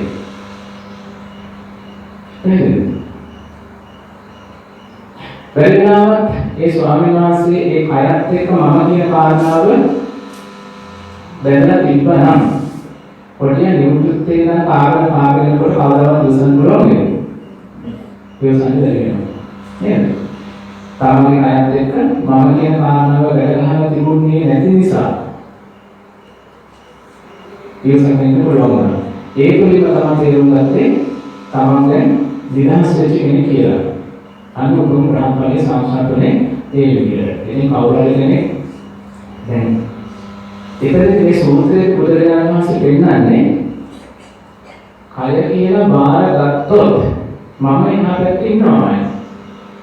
කය කියලා බාරගත්තොත් ඉතින් එහා පැත්තේ මම ඉන්නවමයි. කය කියලා බාර ගන්න නැත්නම් මමත් නෑ. අය අමුතුවෙන් අයින් කරන්න දෙයක් නෑ. දැන් අපි නිවාඩු වෙලා සාකච්ඡා කරපු විදිහට මම මේ කයෙන් මම කියන කෙනෙක් අයින් කරන්න උත්සාහ කරොත් මේ කය මගේ නෙමෙයි මම නෙමෙයි කියලා හිමිනි කර උත්සාහ කරොත් භාවනා කරොත් හරි වචනෙන් කරොත් හරි කෙනෙක් උත්සාහ කරන්න මම නෙමෙයි මේ කය මගේ නෙමෙයි කියලා මෙහි කරන්න එයා දන්නේ නැතුණාට එතන මෙහි කරන කෙනා ඉන්නව නේද? කටින් සත්‍යයනා කරන කෙනා ඉන්නව නේද? මානසික සිහි කරන කෙනා ඉන්නව නේද? ඒ කියන්නේ එයා මම කියන කාරණාවෙන් ආදාර අයින් වෙන්නේ නෙමෙයි. දැන් මම මේ කය මගේ නෙමෙයි මාගේ නෙමෙයි මේක මගේ නෙමෙයි මාගේ නෙමෙයි මම නෙමෙයි මෙන්න කරන කල්පනා කියලා මෙන්න කරන්න මෙන්න කරගෙන ඉන්නවා. මම මෙන්න කරන්නේ මම කටින් කතා කරන්නේ මම කියවන්නේ මම ධර්මයේ කරන්නේ නේද? මම මේ කාරණාවෙන් කවදාවත් අයින් වෙන්නේ නැහැ. හැබැයි මේ කය හටගන්න විදිහ කල්පනා කරලා බලලා අර විදිහ අපි ඉන්න රූපේ කියන හටගන්න නම් නේද? රූපේ කියන හටගන්න අර මැසිමතුරුවන්ගෙන් මූලික වශයෙන් මැසිමතුරුවන්ගෙන් කන්න පුළුවන් අපන්න පුළුවන් දෙයක් මේ කියන අදහස තියෙන තාක්කල් රූපේ නාමයේ කියන දේ ලෝකේ හටගන්නවා. කාන්තාව හටගත්තා පුරුෂයා හටගත්තා වගේ නේද? ඔය අක්ෂර දෙක දිනවන දෙපැත්තේ මැසිමතුරුවන්ට හානි කරන්න පුළුවන් කුයි හානි කරන්න බැරි කුයි කියන දෙක දිනවන මේ කාන්තාව පුරුෂයා වගේ හිතකයි කියන දෙක මිනිසුන්ගේ හිතේ පිළිබිඹු වෙන්න පටන් ගන්නවා. එහෙම පිළිබිඹු වෙලා කය කියන එක යා බාරගත්තොත් බාරගන්නකොට කාම සංඥා, භව සංඥා, විභව සංඥා නිසා ඒක බාරගත්තු මොහොතේම අනිත් පැත්තේ මම ඉන්නවා. ආයතරේ ක්‍රමයක් නේ. බුදුරජාණන් වහන්සේ කියන්නේ අන්නේ බාරගෙන බාරගන්න එපා කියලා. ඒක තමයි මොන අවශ්‍ය වෙන්නේ. ඒක බාරගත්තේ නැත්නම් මේක කය කියලා එයාට කවදාවත් මම කියන කාරණාවක් හරියන්නේ නැහැ. අට උදාහරණයක් උන්ට පැහැදිලි කරා.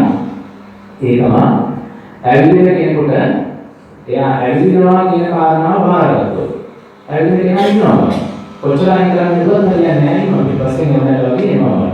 ඇවිදින කෙනා ඉන්නවා ඇවිදින්න. හිතේ කියනවා මම මේ ඇවිදිනවානේ කරන්නේ මේ වෙලේ ඇවිදින්නේ කියලා ගත්තොත් ඇවිදින කෙනෙක් ඉන්නවනේ ඒ මම තමයි ඇවිදින්නේ කියන කාරණාවක් වෙනවා. මම මේ කතා කරන්නේ කියලා අදහසක් තියෙනවා නම් මේ කතා කරනවා කියන අදහස තියෙනවා නම් කතා කරන්නේ මම නෙවෙයි කියන අදහස ඉවෙනවා. කතා කරන්නේ කින්රොන් නෙවෙයි. ඒක පස්සේ මම කියන මට ආයේ දේවල් මම ඉන්න තැනේ පනවන්න පටන් ගන්නවා. හරිද?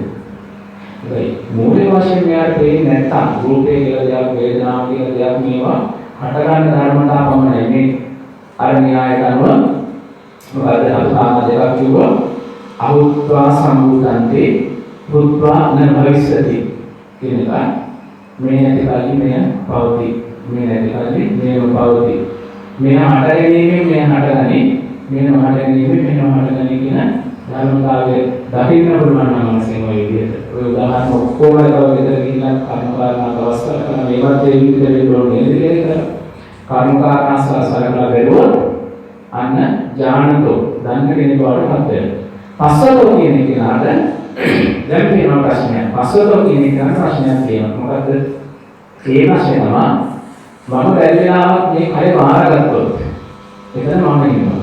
මම හිතියොත් ආපහු මම මේ කය මගේ කියන තත්ත්වයට දාගන්නවා. මම මේ මගේ කය මගේ කියලා දාගත්තොත් කය නැරෙන එක ප්‍රශ්නයක්, කය උපදින එක ප්‍රශ්නයක්, රෝග වෙන එක ප්‍රශ්නයක්, සියල්ල ප්‍රශ්න වලට වදිනවා. බඩගිනි දින එක ප්‍රශ්නයක්, වරුව දින එක ප්‍රශ්නයක්, කාමාශාව ප්‍රශ්නයක්, නිදි කරවන්න වල එක ප්‍රශ්නයක්, පිරිසුදු කරන්න වල එක ප්‍රශ්නයක්, උසකලු කියන එක ප්‍රශ්නයක්, මානයක් ප්‍රශ්නයක්, නේද? දඟලන එක ප්‍රශ්නයක්, සියලු දේවල් ප්‍රශ්න වලට වදිනවා.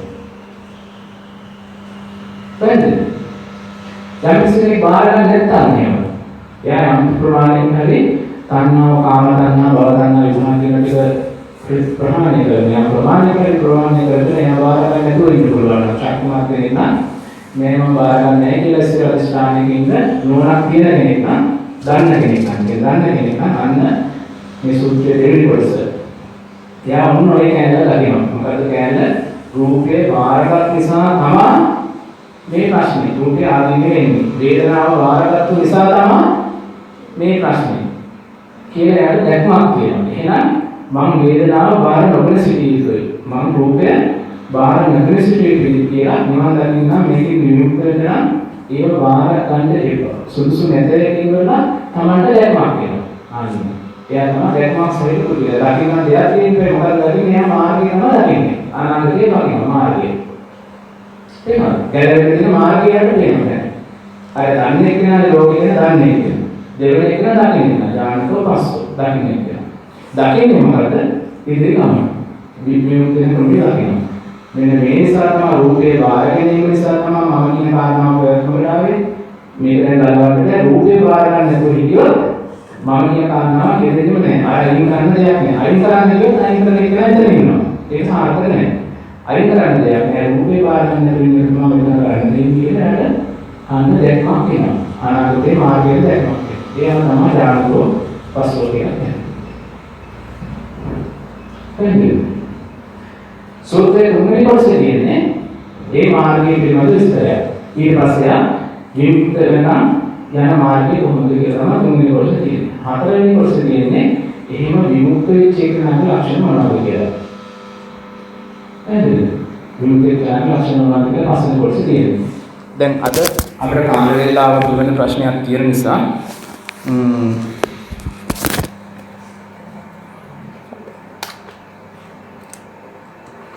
අපි දෙවිකාරණා වෙන පොඩ්ඩක් බලමු. දැන් රූපය හටගත්තොත් එතන එහා පැත්තේ මම ඉන්නවා කියලා පැහැදිලිද? ඇවිදිනවා කියන එක තියෙනවා නම් ඇවිදින කෙනා ඉන්නවා කියන එක පැහැදිලිද? ඒක අමුතුවෙන් දාන්න දෙයක් නේ. නේද? ඉඳගෙන ඉන්නවා කියන කාරණාව පිටේ පේනවා. අපි කියන්නේ මේ ඉඳගෙන බුදුරජාණන් වහන්සේ දේශනා කරන්නේ මේ ඉඳගෙන ඉන්නවා කියන කාරණාව හිතේ හටගත්තු පිළිබිඹුවක් විතරයි. හේතු සාධක නිසා නිකන් මේක පේනවා විතරයි. ඇත්ත කතාව නම් මේක විස්තර කරන්න ඕනේ නැහැ. මොන විදිහකින්වත් විස්තර කරන්න බෑ මේක. නේද? අන්න ඒ නිසා තමයි බුදුහාමුදුරුවෝ කියන්නේ බුදුරජාණන් වහන්සේ උගන්වන වාදයේ නැසෙනවා කියලා. වාදයේ නැසන තමයි බුදුරජාණන් වහන්සේ උගන්වන්නේ. බුදුරජාණන් වහන්සේට යම් ඉගෙනීමක් තියෙනවා. ඉගෙනීමේ ලෝකයේ පිළිබඳ සියලු වාද නැසෙනවා. දැන් එක වාදයක් තමයි මම දැන් මේක වෙනවා කියන කාරණාව. මේ බුදුරජාණන් වහන්සේ දේශනා කරන ධර්මයේ තමයි තේරුම් ගත්තොත් ඉඳන් ඉන්නවා කියන කාරණාව නැසෙනවා. අලුතෙන් කඩ ගන්නවා කියන කතාව නෙවෙයි මේ කාරණාව නැසෙන්න ගන්නවා කියන කතාව මනසෙන් අයින් වෙනවා. ඉතින් ඉඳ ගන්නවා කියන කාරණාව මනසෙන් අයින් වෙලා නම් තියෙන්නේ ඉඳලා එනා ආයෙ බලෙන් ගන්න පුළුවන්. එහෙනම් ඔය කියන මම කියන කාරණාව අයින් කරන්න ගොඩාක් අමාරුද? ගොඩාක් මහන්සියෙන් ලෝක කාර්යවල භාවනා කරනකොට ලෝක නේද? ඒකට පැටලෙන්න දබරගෙන මම ගෝදාසෝ කියන දේ ඇදෙන්නේ කියලා ප්‍රශ්න කතා කරනවද? මේක සමාව කරනවා නෙවෙයි. නේද? අපි නියමිත ආකාරයට ධර්මයේ ඉස්සෙනවා නම් මේ ධර්මයේ අවබෝධ කරගන්නවා නම් සූත්‍රයකට කියවනවා නම් කාර්යයන් මිත්‍රත් එක්ක ධර්ම සාකච්ඡා කරනවා නම් නේද? ධර්ම සාකච්ඡා කරනකොට මේ මාන්නේ උද්දච්චකම මනවර්ති මේ එමේ හිතාගෙන ධර්ම සාකච්ඡා කරන අමාරුයි. තමන්ගේ අතුලාන්තිය මේ හිස්පුටියේ විදිය තමයි ධර්මයේ ශ්‍රවණය කරනවා. මේ මාධ්‍යමික උද්දමට වඩා වයසින් අපි මෙයා මේ මොනවද කියන මම ධර්ම විතරයි අමාරුයි කරන්නේ. එහෙම නැත්නම් ඒකත් එහෙම අපෝ මම මේ ප්‍රශ්නයක් කරගෙන බොම් ප්‍රශ්නයක් වගේ ඔක ඇහුවොත් එහෙම දන්නේ මාත්‍යකින් කියලා දන්නේ නැහැ නේද? ඒක ප්‍රශ්නයක්. එහෙම නැතුව තමන් ඉස්කෝලේ විදියට ප්‍රශ්න අහනවා නම් මොනවද ධර්ම අවබෝධය ගන්න පුළුවන්. අභ්‍යන්තරේ ඉස්සරහට. එතකොට මේ ධර්මය ඒ තරම් සුවක්කාරයි. ඒ වෙනකොට තාම මේ මැනවි දේශනා කරලා තියෙන්නේ. තමන්ටත් වෙනවා දැන් මේ අද දේවල් ගොඩක් දේවල් දැක්කා නේද? ආය කවුරුත් ඇවිල්ලා තමන්ට දැන් හිතේ වඩා දෙයක් අවබෝධ වෙන්න දෙයක් මම දන්නේ නේද? තමන් ආවට හිතේ වඩා සුදුකින් ලෝකෙ දිහා බලන්න පෙරවීමක් මොකද්ද මේ කියන්නේ පිළිබඳව හිමක් එන්නේ නැහැ. දැන් අන්න ඒ වගේ සංකේතිකයි. පේනවා මේ අකාලිකයි මේ හිතුවොත් එතන මෙහා පැත්තේ නිසි ආකාරයට යොමුණු ප්‍රතිඵලයක් එහා පැත්තේ තියෙනවා. රූපේ බාරගත්ත නැත්නම් අය මම කැම ඇඟිල්ලෙන් ගන්නවා ඉන්ජෙක්ෂන් කරලා දානවා උගන්නලාවත් මොනවද කරලවත් මම කියලා දාන්න බෑ. වේදනාව පිළිගන්නේ නැත්නම් මම කියන කාරණාව උපන්නවත් බෑ. කිසි දවසක ඉතින් කාරණාවක් දාන්න වෙන්නේ නැහැ. ඒක නයි ගලවන්න මොකද මහන්සි වෙන්නේ. නේද? එහෙම කතිය මහන්සි වෙන්නේ බුදුහාමුදුරන් වහන්සේ කියන්නේ මම සසරෙන් එතරුනේ කොහොමද? හරියට ගඟකින් එතර වෙනවා වගේ. පීනන්නේ නැතුව ගිලෙන්නේ නැතුව. පිටලා ඉන්නේ නැතුව උත්සාහ කරන්නේ නැතුව තමයි සසරෙන් එතර වෙන්නේ. ඒක දෙවන්නාව. මම කියන කාරණාව බලෙන් අයින් කරන්න උත්සාහ කරන්නේ නැතුව තමයි ඒක දෙන්නේ බුදුහාමුදුරුවෝ. මොකද මම කියන කාරණාව හටගන්නේ කොහොමද කියලා තේරුණා. හරිද? ඕගලන් සූත්‍රයේදී නේ බුදුරජාණන් වහන්සේගෙන් විතර දෙවියන් කියලා අහනවනේ.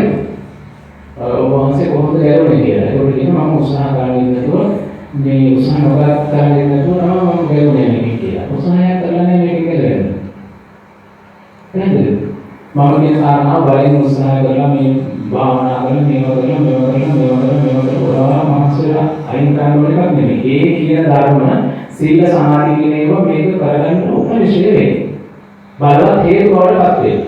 හැබැයි මේ කාරණාව සිද්ධ වෙන්නේ මෙන්න මේ ධර්ම ශ්‍රවණය කරලා මෙනෙහි කරලා තමයි මේ නිදහස් වෙන්න පුළුවන් වෙන්නේ. අන්තිමට අපි රහතන් වහන්සේ ගැන මේ සූත්‍රයේ තියෙන ටික බලමු අපි.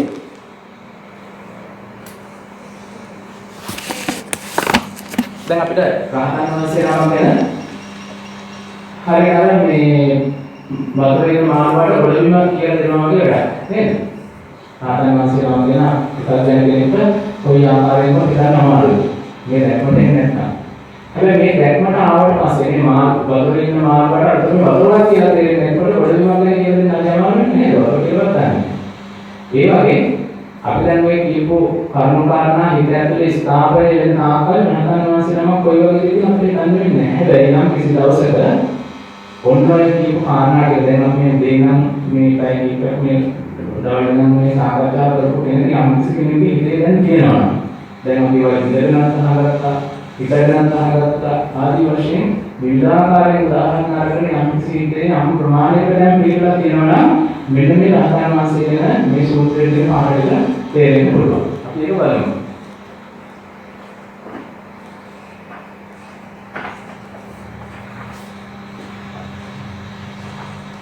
දැන් මේ සූත්‍රය හැම එකක්ම මේ ඉන්ටර්නෙට් එකේ තියෙනවා. පාළි ත්‍රිපිටකවල හරි ආවෙන්නේ පුස්තකය 1800කට වෙන්නේ. ඒක මේ පොතක්. මේ සමුදාය කියන්නේ කට්ටිය එකතු කරලා 1800ක් ගානේ මාරු කරන්න කියවන්නේ. හරි සරල සූත්‍ර මේ වගේ නමුත් ගැඹුරින් අපිට තේරුම් ගන්න පුළුවන් නම් මේ හරි වටිනා මේ සූත්‍ර කියවන්නේ තමයි අතනම කරන්න ඕනේ. ධර්මය අහන ගමන් සූත්‍රෙක කියවන්න ඕනේ. ඒකවල තමයි මේ කාරණාව හරියට පැහැදිලි වෙන්නේ. ඔන්න බලමු රහතන් වහන්සේ ගැන කියන කතාව මෙතනදී බුදුරජාණන් වහන්සේ දේශනා කරන්නේ දැන් මේ නිවාසිතී කෙලෙස් වලින් නිවුණු රහතන් වහන්සේ කෙනෙක්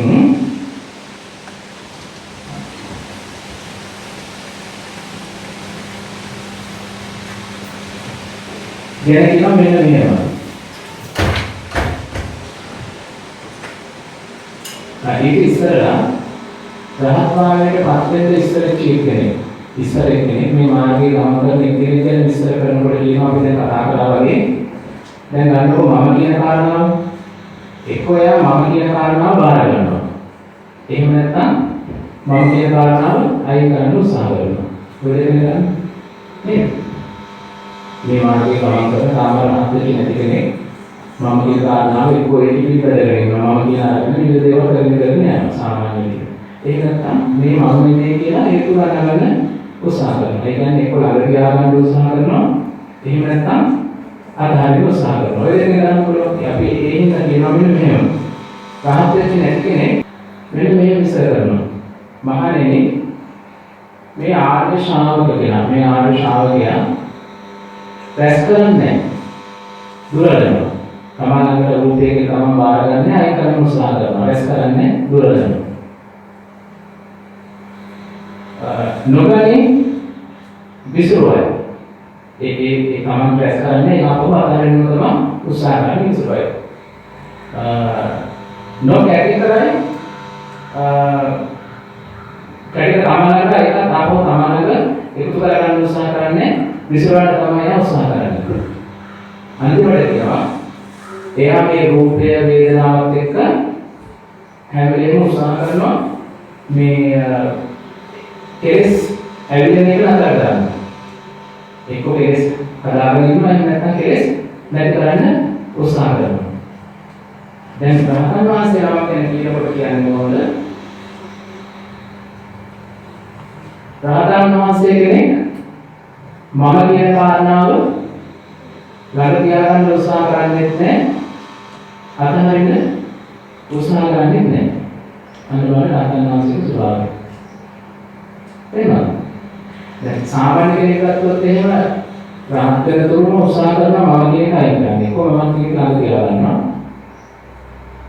එහෙම නැත්නම් ඒක අයින් කරන්න උත්සාහ කරනවා. හැබැයි රහතන් වහන්සේ කෙනෙක් මේ රූපය වේදනා සංඥා සංකාර වලට මම කියන එක දාපු එක අයින් කරන්න උත්සාහ කරන්නේ නැහැ. ඒක අනුග්‍රහ කරන්න උත්සාහ කරන්නේ නැහැ. ඒක වර්ධනය කරන්න උත්සාහ කරන්නේ නැහැ. දීන කරන්න උත්සාහ කරන්නේ නැහැ කියලා. ඒකට හේතුව මොකද්ද?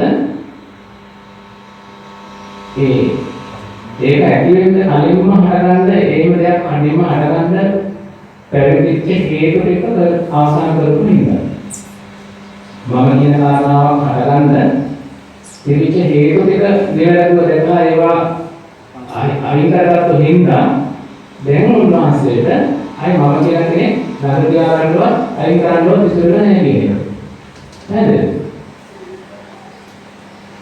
ආර්ය ශ්‍රාවකයෙකුට මම කියන එක ළඟ තියාගන්න අවශ්‍යතාවයක්වත් විසුරවන්න අවශ්‍යතාවයක්වත් දෙන්නේ නැහැ. ඒ මම කියන එකම දැන් හිතෙන් වෙනවද කියන්නේ. නේද? අන්න එහෙම මේ දර්ශනයට නොපැමිණි කෙනෙකුට එක්ක මම කියන එක ළඟ තියාගන්න පුළුවන්. එහෙම නැත්නම් මම කියන එක අතාරින්න උත්සාහ කරන්න පුළුවන්.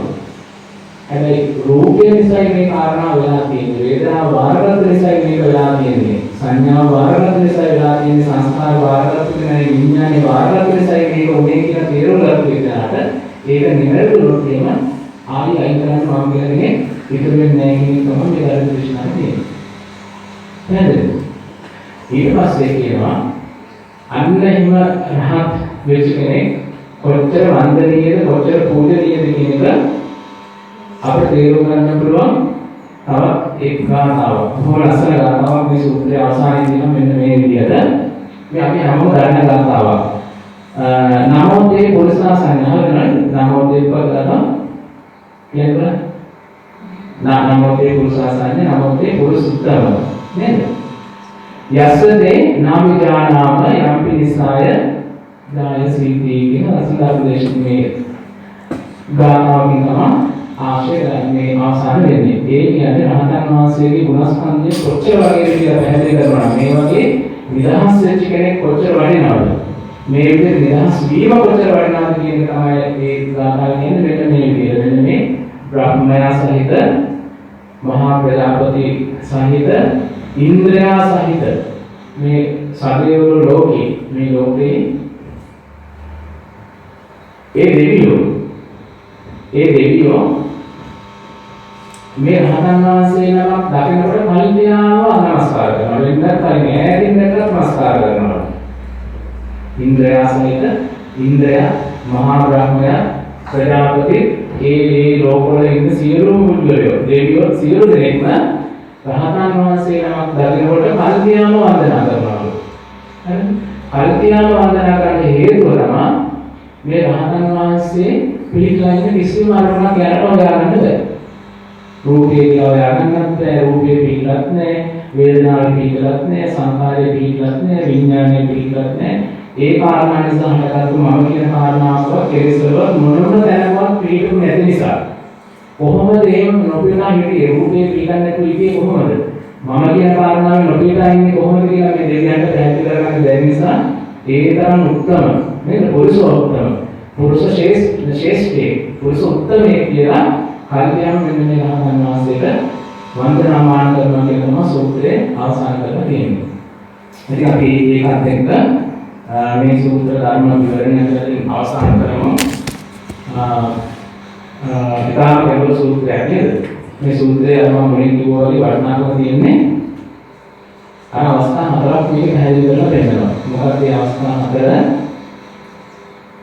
මුලින්ම පටන් ගන්න පු탁ජන කියන්නේ ධර්ම ශ්‍රවණය කරන්නේ නැති, ආර්යයන් වහන්සේලා ආශ්‍රය කරන්නේ නැති, කල්යාණ මිත්‍රයෝ ආශ්‍රය කරන්නේ නැති, මුදල් නැති සාමාන්‍ය ලෝකයකට අයිති පුද්ගලයෙක් එයාගේ දැනුම ලෝකේ සම්බන්ධයෙන් දැනුම එක්තරා මට්ටමකට ගේනවා. මෙන්න මේකේ සංසිද්ධිය මේකයි. මෙතන කතාව මේකයි. කියන තැනට යාගේ ඉඳලා ගේනවා. ඒ මට්ටම තමයි අපි කියන්නේ ඥානතෝ. ඒ ඥානතෝගේ මට්ටම මේකේ පැහැදිලිවම කියලා දෙනවා. දැන් අපි දන්නේ ඥානතෝ පස්සේ විවර මොකක්ද මේ කියලා දන්නේ නැහැ. හැබැයි මේකේ පැහැදිලිවම තියෙනවා සූත්‍රෙක ඥානතෝ කියන්නේ මෙන්න මේ කතා කරලා. ඒකට ඒක ඥානතෝ කියන්නේ මේ මට්ටම. ඊට පස්සතෝ කියලා මට්ටමකට එන දෙවෙනි මට්ටම. ඒකත් සූත්‍රයේ පැහැදිලි කරනවා මෙන්න මේ මට්ටම තමයි පස්සතෝ කියන්නේ. එහෙනම් ඥානතෝ පස්සතෝ ඒ දකින්න කෙනා තමා ආර්ය අෂ්ටාංග මාර්ගයට යොමු වෙන්නේ. මාර්ගය පැහැදිලි කරනවා මෙන්න මේ විදිහට තමයි නිදහස් වෙන්නේ කියලා. නිදහස් වෙච්ච කෙනාගේ ස්වභාවය විමුක්ත කෙනාට තියෙන මොන වගේ ඥාන දර්ශනයක්. දැන් අපි උදාහරණයක් පැහැදිලි කරන්න කොටියක ස්වාමීන් වහන්සේනමක් නේද? රාතන් වහන්සේනමක් නියපොත්තේ ඉන්න කාරණාව එයාට මේ කය කියන හැඟීම නැති නිසා මම කියන කාරණාව වෙදෙන්නේ නැහැ. එහෙනම් එයා අයින් කරන්න දෙයක් නැහැ කියලා තේරෙනවා. මේක මොකද මම අයින් කරන්නේ? කල්පනා කරලා කොහොමද මම මේක ඉඳන්නේ කියලා. කොටියක කාරණාවක් නේනවා මම මේ කය කනවා දැන් මේ මට මේක දැනෙන්න මේක ප්‍රශ්නයක් නෙමෙයි කියලා මෙහි කරපු තේරෙනවා. මම කය කියන එක පිළිගන්නේ නැති ඉඳලා විදර්ශනාව කරලා දෙන්න. කය කියනවා මට ඉඳෙන්නේ නැති ඉඳලා මම කියදෙන්නේ නැහැ. ඉතින් මේක මට ප්‍රශ්නයක් නැහැ කියලා. පැටලුවක් නැහැ කියන නිදහස් වෙච්ච කෙනෙක් වම් කියන තේරුම් ගත්තා. එහෙමයි. අන්න ඒ වගේ මේ තව උදාහරණයක් කියනවා ඉස්සරහ මහරහතන් වහන්සේ නමක් තීරණය කරා පිරිනමන පාන්න වේල කපාගෙන ඇඳේ දුර වේල කපා ගන්නවා එහෙම. වේල කපා ගන්නාම දැන් අපේ වේල කපුවම ඇඟ දාලා අතපය මේක වෙලා අතපය හතරම මොහොම මේ ඉස්සරහ තියෙනවා නේද දාලා මේක වෙලා විවිධ විකාර රූප වෙලා තියෙනවා. හැබැයි රහතන් වහන්සේ වේල කපා ගත්තාම වේල ඇලවුණා පමණයි. ඇඟේ කිසිම තරක් වෙනස් වෙන්නේ නැහැ. ඒ කියන්නේ වේල කපා ගත්තා වුණා මේ පිරිනමන පාන්න අවශ්‍ය නිසා බෙල්ල කපා ගන්නවා කිසිම වෙනසක් ශරීරයේ නැති කය කියන කාරණාව සම්පූර්ණයෙන්ම මම කියන කාරණාවෙන් වෙනස් වෙනවා. ඒ දෙක එකට දෙන්නේ නැතුව කිසිම වෙනසක් නැතුව ශාරීරික ප්‍රවෘත්තිවල තව බණ කතාවක තියෙනවා. ඉතින් මොන වගේ කාරණා දැන් අපි ඥානවශයෙන් සාකච්ඡා කරලා ඉතුරු ගැඹුරු ධර්මයක් නේද නේද? නේද? එහෙනම් අපි අද මේ ධර්ම දේශනාව මේ ශ්‍රවණය කිරීමෙන් නේද මානසික කුසලතාවය දියුණු කරගන්න අපි අධිෂ්ඨාන කරගමු මේ කුසලතාවය ඉස්තු කරගෙන අපිට ආරම්භය ශාස්ත්‍ර කරන අවස්ථාව සැලසෙනවා කියලා අපි ප්‍රාර්ථනා කරමු අධිෂ්ඨාන කරගමු අපිට වටින්නේ අධිෂ්ඨානය තමයි අපි ඒක තීරණය කරනවා අපිට යම් අවබෝධයක් ආවනම් ඒ අවබෝධය දියුණු වෙලා ආරම්භය දක්වා මේ අපි මේ ගොඩ ගන්න පුළුවන් කියලා මේ බුදුරජාණන් වහන්සේ දේශනා කරලා මේ ධර්මයේ විමසකට කියලා මේ ප්‍රතිපදාව කරනවා කියනවා ප්‍රාර්ථනා වහන්සේලා මේ ලෝකේ කවදාවත් නැතිවෙන්නේ නැහැ වාරෙන් ප්‍රාර්ථනා වහන්සේලා නැවත බිහි වෙනවායි කියලා බුදුරජාණන් වහන්සේ අවසානයේ මොහොතේ දේශනා කළාම අපිට ඒ පිරුණා පාලා ගිහිලා තියෙනවා ඒ නිසා අපි ඒ කාරණාව සිහි කරගෙන මේ අපි අද ලබාගත්තු මේ නැවත තෝරා කරගන්නේ තව මේ වගේ ධර්ම කොටස හොයන ඒවා කියවලා අධ්‍යයනය කරලා පිටකේ හොයාගෙන දැන් ඉන්ටර්නෙට් එකේ ඕන තරම් දේවල් කියලා මේ පොතක් දාගෙන කියවලා ධර්මයේ සාකච්ඡා කරන සම්බන්ධින මෙන්න මේ ඥානතෝ පස්වගේ මට්ටමට දියුණු කරගෙන මාර්ගයට බය ගන්නට ස්නාන කරනවා. ඊගාවට දැන් අපි ආරාධනා කරන්නේ මේ ධර්ම දේශනාව ශ්‍රවණය කරන්න නේද? අපි දිව්‍ය ආදී අනිත් අමනුෂ්‍ය සියලු දෙනාට මේ පන්සලේ හරි වටපිටාවේ හරි අනිත් සියලු දෙනාට අපි ආරාධනා කරන්නේ ධර්ම ආශ්‍රමයක ඒ ධර්ම ශ්‍රවණය කරලා නේද? ඔව් ධර්ම දාන වශයෙන් සිහි කරලා සතරසිත හදාගන්න කවුරුද නේද? අපි සාධුවේ මේ ගැන සතරසිත හදාගත්තා කියලා ඒගොල්ලන්ට අපි බලාපොරොත්තු වෙනවා නම් ඒව ඉස්සරහට කියලා අපි අධිෂ්ඨාන කරනවා නේද? මේ අධිෂ්ඨාන කරගෙන ඊගාවට මේ ආයතනයේ මේ ධර්ම සාකච්ඡාවක් අපි කරවන්න මේ ආයතනයේ මේ විදිහට අසන්න හදලා අපිට අවකාශ සැලසෙන්නේ මේ පන්සලේ ආම්බුල නේද? ඒක මේ ගායක මාත්‍ර නේද? මේ වගේ අවස්ථාවක ලස්සන හදලා තිබුණ නැත්නම් මේක ධර්ම දේශනාවක් කරන්න බැහැ නේද? माइक එකක් නෑ පෑන් එකක් නෑ ඉඳලා නෑ වාහනයක් නෑ දෙන්නවා මැස්සෝ නදුරු කොහොමනම් පුළුවන් මේ ශ්‍රවණය කරන්න නේද? මේ අවස්ථාව අපේ ශාස්ත්‍ර දෙකකින් මේ ගමේ දායක මාතුන් ස්වාමීන් වහන්සේ නේද? ඉතින් අපි ඒගොල්ලන්ට වෙන මෛත්‍රී සිත අපි හදාගමු. ස්වාමීන් වහන්සේගේ මෛත්‍රී සිත හදාගමු. ස්වාමීන් වහන්සේලාගේ මෛත්‍රී සිත හදාගෙන ඒකට උදව් උපකාර කරමු. මේ ආයතන තවත් දියුණු කරන්න නේද?